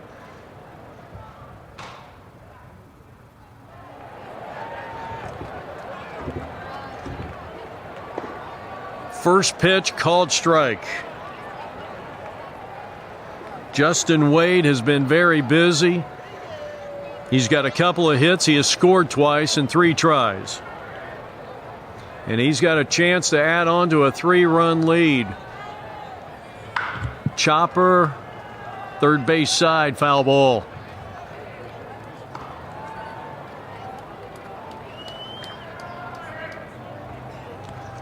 Beautiful Goodyear Baseball Park, 90 degrees. Santa Rosa with 7 runs, 15 hits, an error. Columbus has 4 runs, 8 hits, and 1 error as we play here in the bottom of the 6th inning. 7, 15, and 1 for Santa Rosa. 7 runs, 15 hits, an error. 4 runs, 8 hits, an error. Ground ball, base hit left field. Here's Miller. He's got good speed. Here comes the throw to the plate. And it is not in time. Boy, I'll tell you what. Mike Miller raced around. That was an outstanding throw from the left fielder. And the Pirates lead it 8-4. A good throw from the left fielder. That was Prediman out there in left field, looking pretty on that throw. It was almost a perfect throw. It was a perfect throw. In fact, the throw actually beat Miller. It wasn't a perfect throw. It might have been up the line just a hair. And the day is over for Mr. Thomas. So a rude going performance for him. He will leave the game here in the 6th inning with the Pirates trailing Santa Rosa 8-4.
You're getting a look at the new pitcher, the southpawer, Adam Jornick. And he comes in with runners at first and third. One man out, 8-4. Fastball, strike called to Green. Green has flied to right. He has singled and scored. He has struck out. This is a big, big inning here for the Pirates. And here's a bunt, and probably not a squeeze of any kind. Throw to first, gets away. And now they're saying maybe interference. The run will score to make it 9-4, but let's see if it stands up. And let's get the official ruling on that. Is that a hit or an error? That was a bang-bang play down there at first base. Courtesy runner coming in is going to be Brandon Cameron.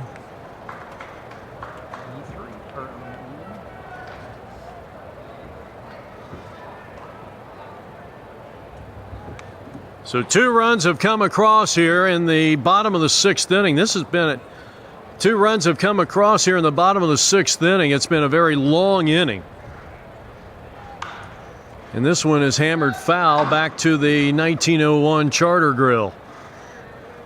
Sammy Bruno, perfect at the plate. 2 for 2 with an RBI single, a run scored. He has walked and scored in that at bat. So a big day for the Santa Rosa shortstop as the Rosebuds lead it 9-4 here in inning number 6.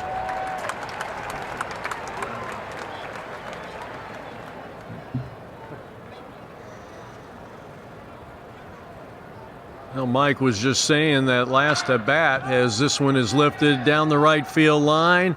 This is a long run, dropping in for a hit. They're going to throw to the plate, and that one goes sailing over the catcher's head, and both runners will move up to second and third. It's 10-4 on an RBI hit, the second RBI of the day for Mr. Bruno.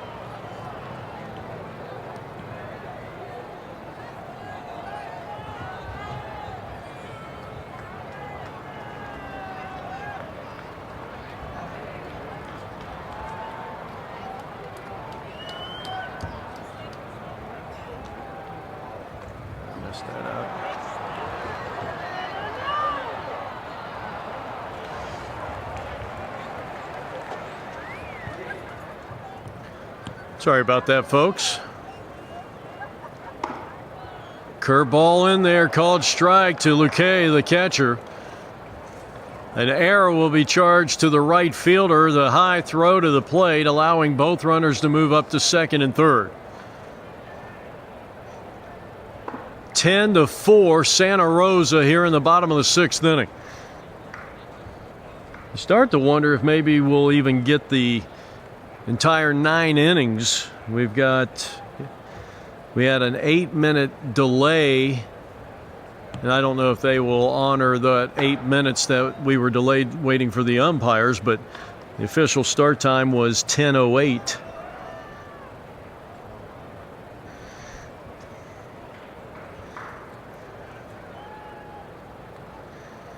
Three RBIs have been delivered by this guy. And if this stays fair, it's trouble down the line. Foul ball.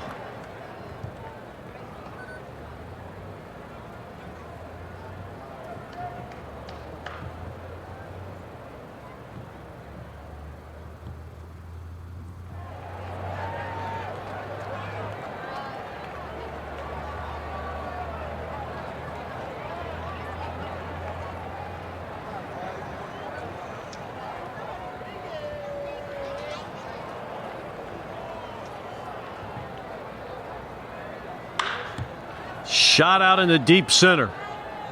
That ball's going to be caught, and the throw will come to third. And another run is in. Cameron scores from third on a sacrifice fly, and it's 11-4 Santa Rosa.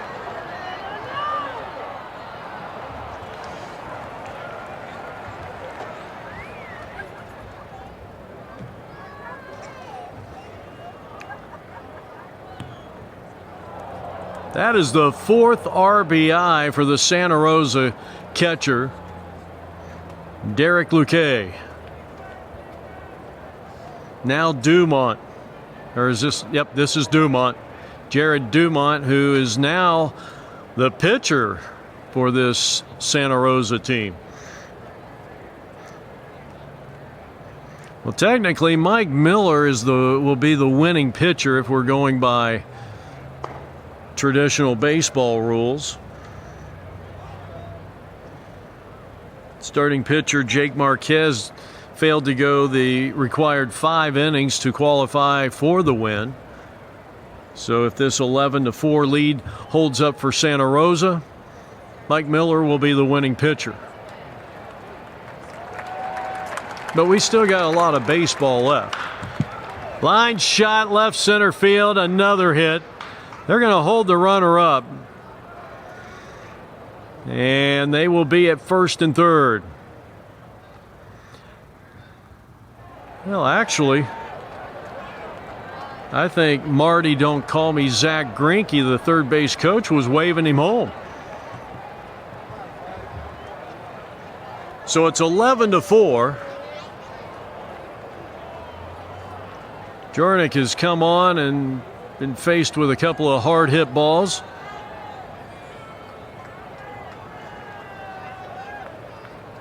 James Potts is now the batter, left-handed hitting center fielder. He's done a good job for this ball club today. Well, our trivia question once again as Potts awaits the first pitch from Jornick and a swing and a miss. How many Major League pitchers have won a Cy Young in each league? I may need a hint for that last one. I'm gonna ask, did he play for the Royals? Okay.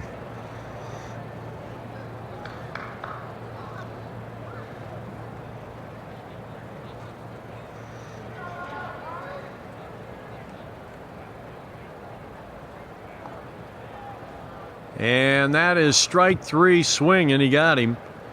And I don't know why they threw down the first, but that will retire the side. But another good inning here of baseball for Santa Rosa. They come up with a total of 4 runs and lead 11-4 as we head now to the top of the 7th inning. All right, let me think about this. Yeah, it's been like an hour, so I think a hint is coming, huh? Let's see. 1, Yankee, 2, Red Sox. 3, 4, 5, 9,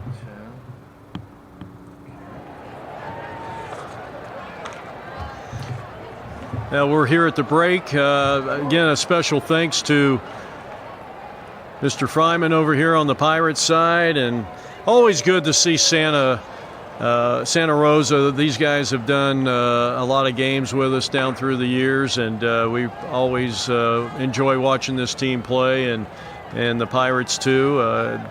Both class acts. So we're talking about this trivia question, and I got 5 of the 6, and I'm really, really struggling with that last one. So give me a hint. Give me a real subtle hint. Started his career with the Toronto Blue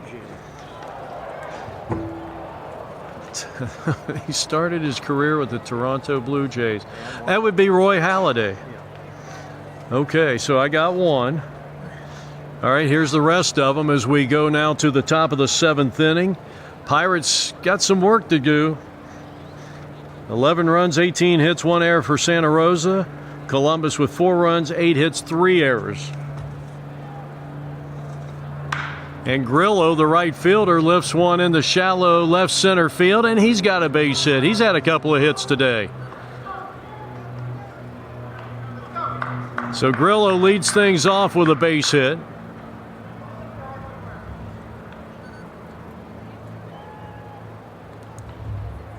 Max Scherzer. Max Scherzer is the second.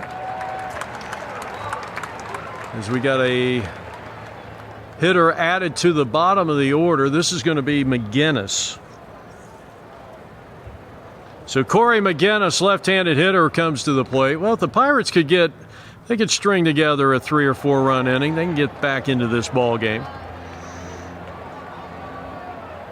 Roy Halladay, Max Scherzer, the big unit, as Tom Brennan would say, Randy Johnson, Pedro Martinez. A lot of people forget that he won a Cy Young for the Montreal Expos. Roger Clemens. And the last one, you know who the last one is? Or are you going to look at the cheat sheet?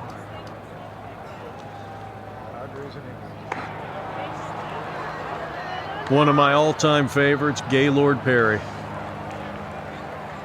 The Spitter. What was his book called? Me and the Spitter? I mean, you just don't have guys doing that stuff nowadays. And if they do, they're not bragging about it. 11-4 is our score. We're in the top of the 7th inning.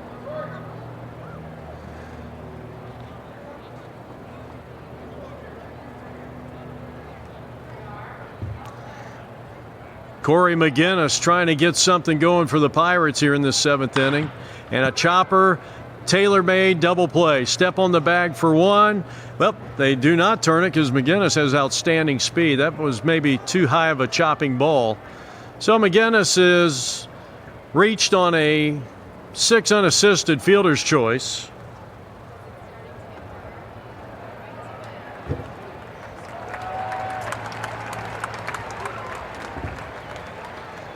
You get a look at that replay, and a nice job by the Rosebuds shortstop, but Corey gets down that line too quickly. We go back to the top of the order, and here is Nate Campbell. Runner at first base, but a short lead, and the first pitch is outside, ball 1. Santa Rosa in the field, leading it 11-4.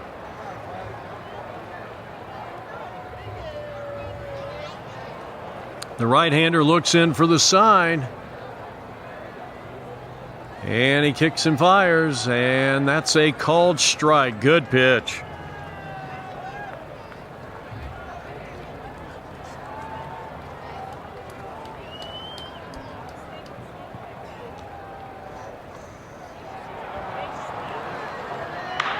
Campbell grounds one to second. They'll go to short. They'll go to first. And again, the outstanding speed of these Pirate players on a ball that looked like a tailor-made double play, and Campbell beats it out. He's 1 for 4 on the day.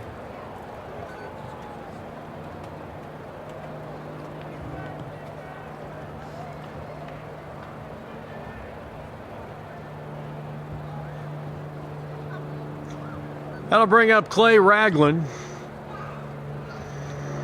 Clay reached on a fielder's choice his last time up. Boy, that ball nearly thrown away by the pitcher.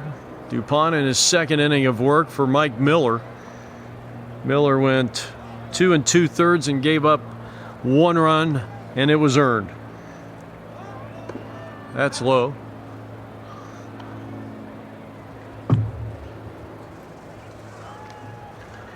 One ball and no strikes.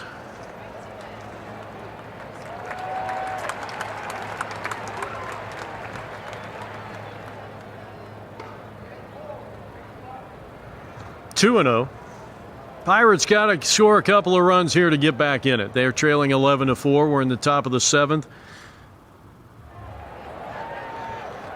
And we've got roughly 21 minutes on the 3-hour time limit. That's a strike to Ragland. It's 2 balls and 1 strike.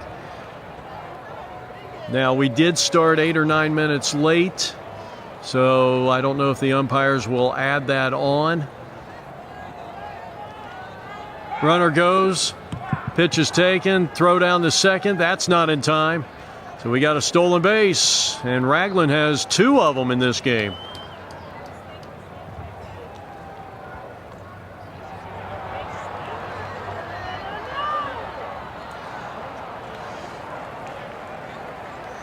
Or check that, Nate Campbell with Ragland at the plate.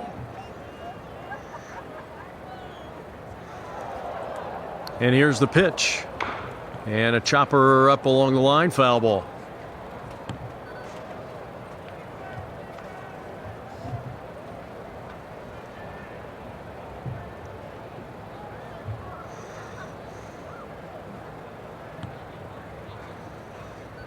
Beautiful, but it's going to be another warm day in the Valley of the Sun. I think daytime high temperature should be right around 94, 95 degrees, but we're expecting things to cool down over the weekend. Time is called at the plate.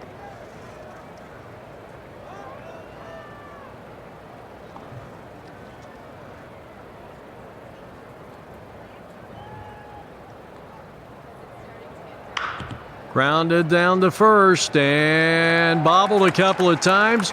And finally picking it up and making the put out at first base is the Santa Rosa first baseman. So they leave a runner at second base. We are heading to the 7th inning stretch here from Goodyear Ballpark. Santa Rosa 11 and the Pirates 4.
All right, Campanella will be the new pitcher here for the Pirates as we go now to the bottom half of the 7th inning. And now at the plate for the first time is Marcos Rivera.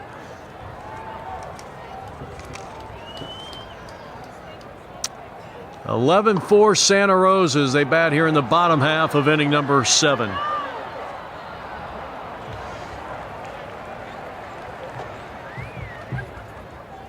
Righty versus righty, and a bouncing ball past the pitcher's mound. Fielded there by the second baseman, and the quick throw to first is in time for out number 1. So Seipert continues to play very well at second base defensively for the Pirates.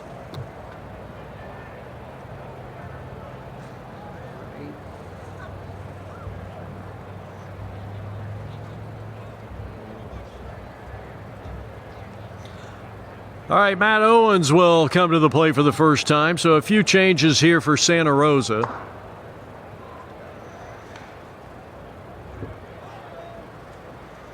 (12:44) the local time right now. We started at 10:09. And here's a rocket back to the mound, and Campanella makes an outstanding catch for out number 2.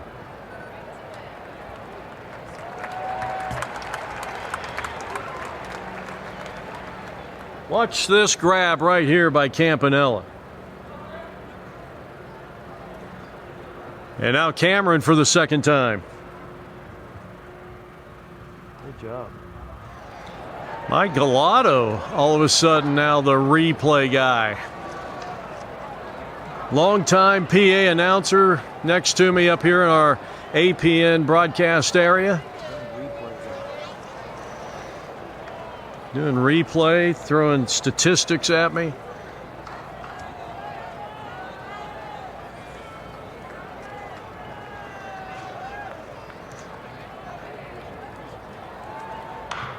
That's out of play.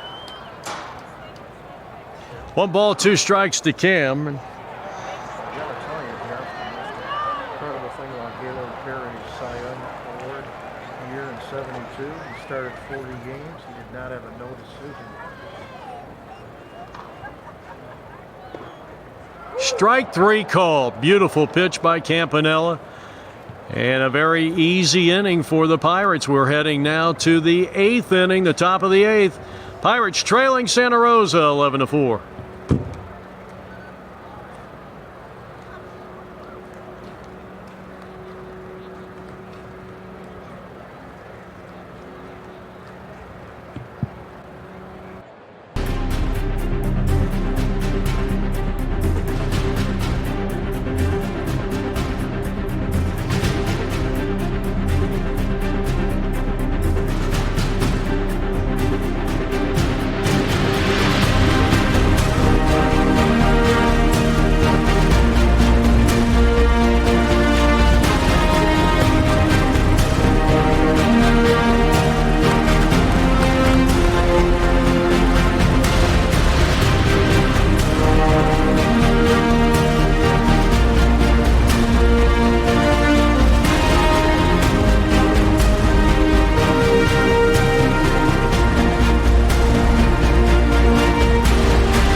All right, Jeff Lowry back here from Goodyear Baseball Park in Goodyear, Arizona, the winter home of the Cleveland Indians and the Cincinnati Reds.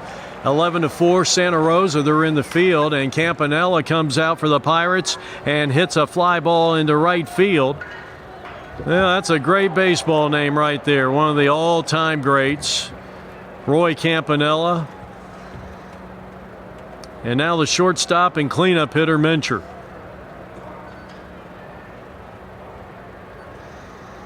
Pirates trailing by 7 here in the top of the 8th inning.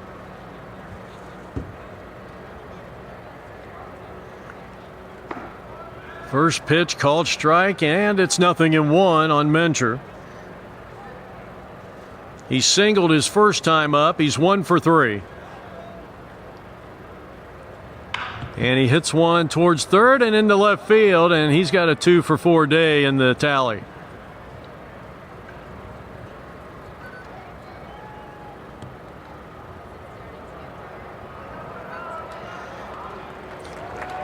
So Mincher is at first base as he stands over there with Matt Owens, who is now the first baseman for Santa Rosa. And here's Kyle Lento.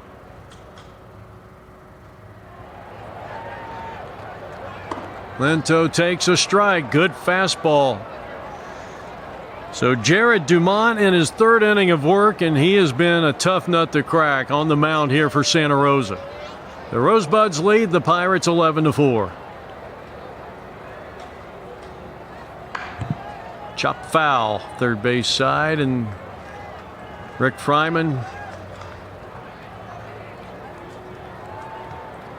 I have a feeling I'm going to make his day after the game.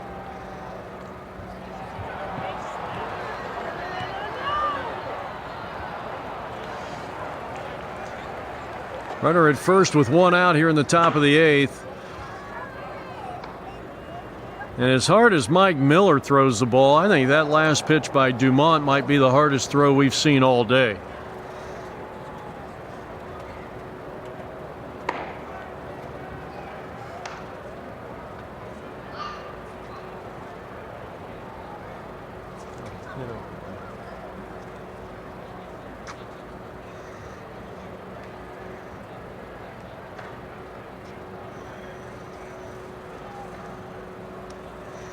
Of course, had the honor of being the first public address announcer here at the ballpark, and I don't know how many of you guys, a lot of younger guys in this game, as this one's lifted in the air to right field. Maybe some of the dads will remember a guy named Bob Feller, as that's out number 2 here in the top of the 8th inning, and I had a chance to meet with Bob Feller.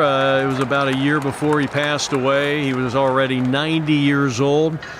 And I'm sitting up there in the booth, and I hear the door shut. And most of the time, people were in and out of that place. As Reitzel will dig in here with 2 out for the Pirates in the top of the 8th inning, trailing 7. And I turn around, and there he was. And the funny thing about it, it was almost like we knew each other. As he fouls that one straight back, we talked for about 15 to 20 minutes. And, he gave me an autographed picture that I've had on the wall ever since. That was 2009, and I looked at it the other day, and his autograph vanished. He must have been using one of those erasable pens.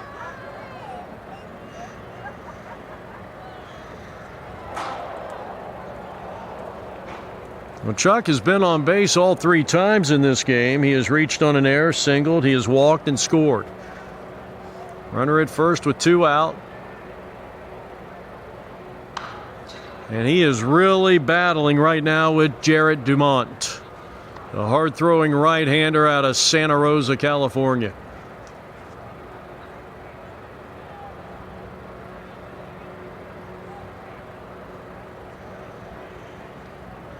Top of the 8th inning.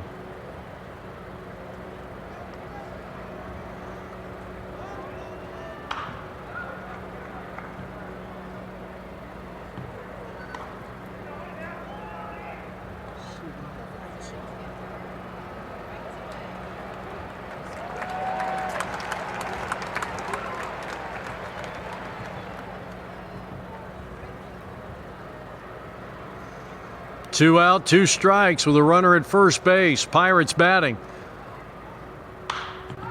And that's out of play.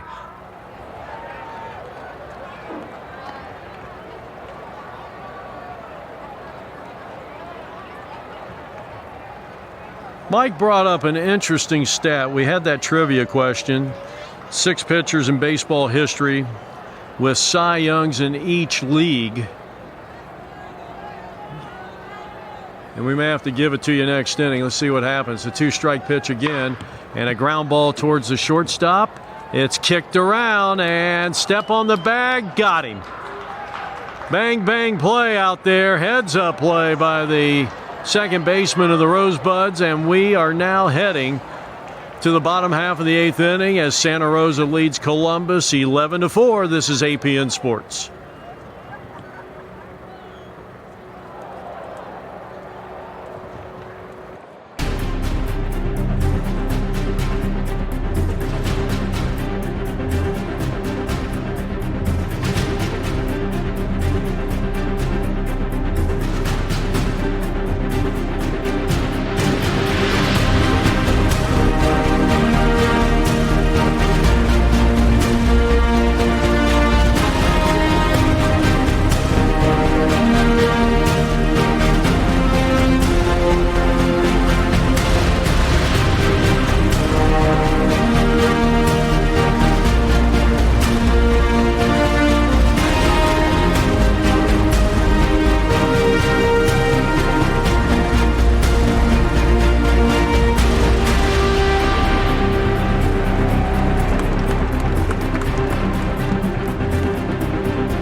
do it even when I'm...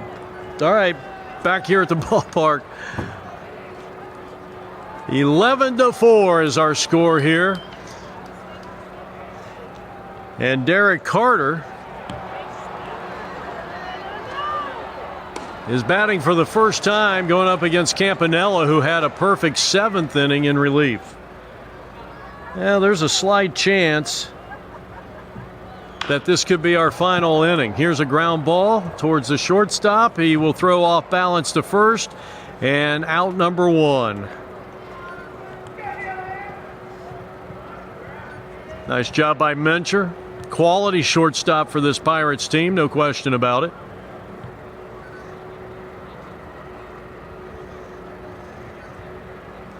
Bob Feller led the AL in strikeouts at age 19. All right, 1 out.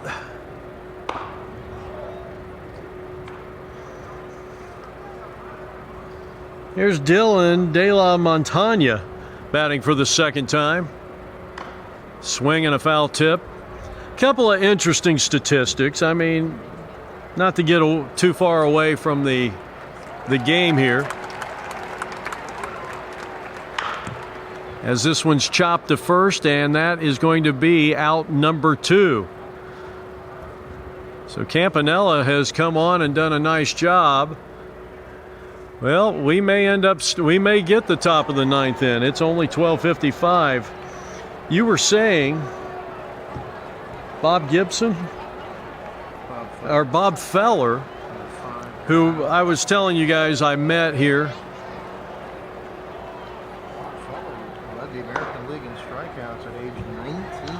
At age 19, led the American League in strikeouts. In fact, I think had 17 strikeouts in his Major League debut. Here's a fly ball out in the center field. Long run, and should be caught, and is. 3 up and 3 down. And Bob Feller also claims that he is the youngest player in Major League Baseball history, because Joe Nuxhall lasted just a third or 2/3 of an inning in his debut and did not return until he was in his 20s. Just a little worthless trivia here as we come to you from Goodyear Baseball Park in Goodyear, Arizona. And another interesting little tidbit. We don't have to go to commercial here. We can have a little bit of fun with this. You said Gaylord Perry won the Cy Young in the American League for the Cleveland Indians in 1972. He had a record of 24-16. His ERA was 1.92. 1.92, and the guy lost 16 games. But here's the amazing statistic that year. He started 40 games in that season, unheard of, impossible today. He completed 29. Now think about this. If you went 9 innings 40 times, that's 360 innings. He finished with 342 innings, which is like, we don't have the calculator, 8.5 at least per game. And he had a decision. He did not have a no decision in those 40 starts. I've never heard of that before. That's a good piece of stat. So, yeah, just some worthless baseball stats. And then he won the Cy Young at age 39, 6 years later. And at age 39, yep, with the San Diego Padres, 20-game winner that year, 21 and he had a better ERA, and his ERA was nearly 1 point higher, but it was a little bit of a different game then. Well, looks like a little run support from the Indians in 72. He could have won 30 games. He could have won 30 games. All right, we are heading to the top of the 9th inning. Seipert will lead things off, their outstanding second baseman. And James Potts, who has been the outstanding center fielder for Santa Rosa, will now take over on the mound. 40 starts for Gaylord Perry, and he had not one no decision. It's just mind-boggling. And I'm wondering how many times that has happened in Major League Baseball. I mean, those guys back in the 1800s that pitched every game. Modern era, probably not many. But I can't imagine anybody after 19 after Babe Ruth came on and started hitting a bunch of home runs. Seifert swings and misses. I think he's had a good day here today. He's 1 for 3 at the plate. We're in the top of the 9th inning. Columbus, 3 outs to try to come up with a touchdown, at least a touchdown and an extra point here to equalize things. But Santa Rosa has been the team here. They got out to a 4-0 lead in the bottom of the 3rd. Pirates came back with 3 in the top of the 4th inning to make it 4-3, but it's been pretty much all Santa Rosa since then. 2 balls, 2 strikes. Fastball high.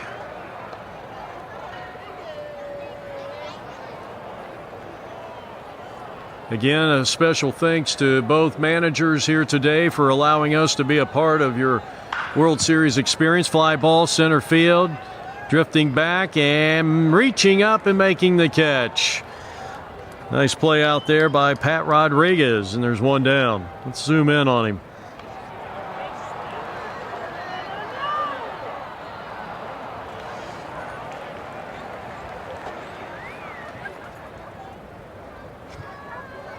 That'll bring up Brennan.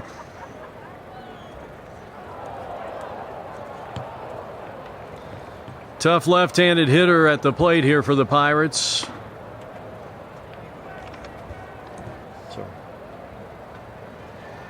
Brennan has been on base all 3 times. He's been walked, he's singled, he's been hit by a pitch, and he scored a run. Scored a run in that 3-run 5th for the Pirates.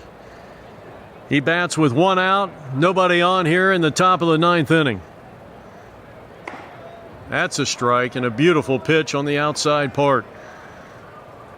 James Potts is now on the mound. He is the 4th pitcher employed by Mike Miller, and that's strike 3 called, and Pirates down to their final out here from Goodyear Ballpark.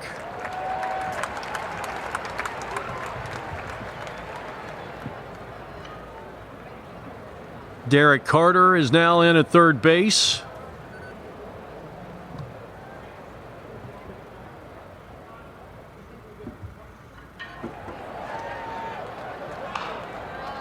And Matt swings at the first pitch for the Pirates. Fouls it off, and he's down. No balls and 1 strike.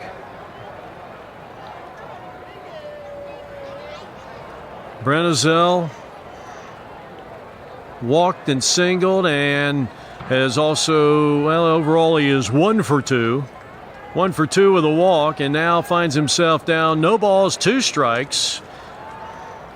So Santa Rosa 1 strike away, 1 out away from capturing their 2nd victory in 2 games in this 2020 Men's Senior Baseball League's World Series.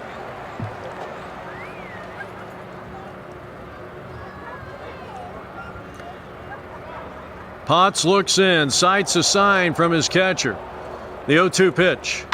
And it's a ground ball towards the hole. That's going to be trouble, and that's going to be an infield hit. And so Matt keeps it going here, keeps the hopes alive.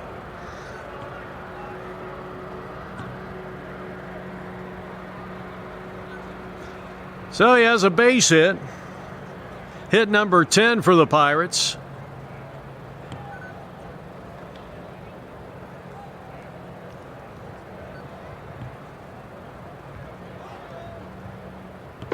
And the next batter is going to be the catcher, Danny Lapira.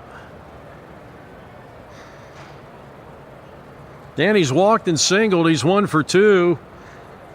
Has a run scored. He takes low and inside, 1-1. So Lapira now the last hope for the Pirates. 11 hits in total now for Columbus.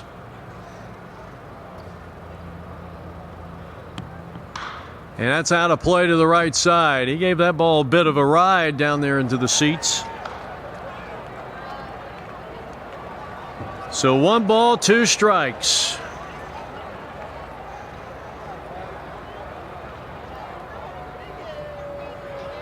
A long look in by Potts. A backward glance look at second or first and onto the plate. And it's low for a ball, 2-2. So Lapira at the plate, the catcher for the Pirates. They're setting up again on the outside part, and a good job of inside-out swing by Lapira stays alive.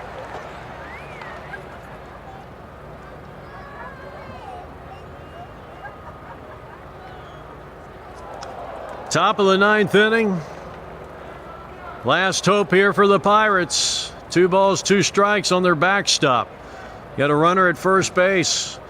Santa Rosa in the field leading by 7 in the pitch. And he fights off another one. What a good at bat so far. Well, at least a good effort.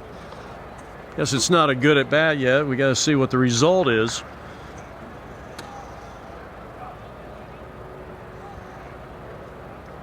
James Potts trying to close this one out.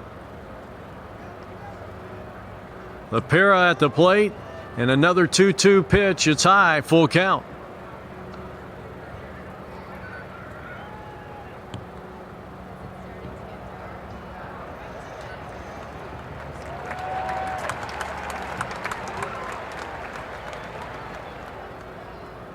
Here's the pitch.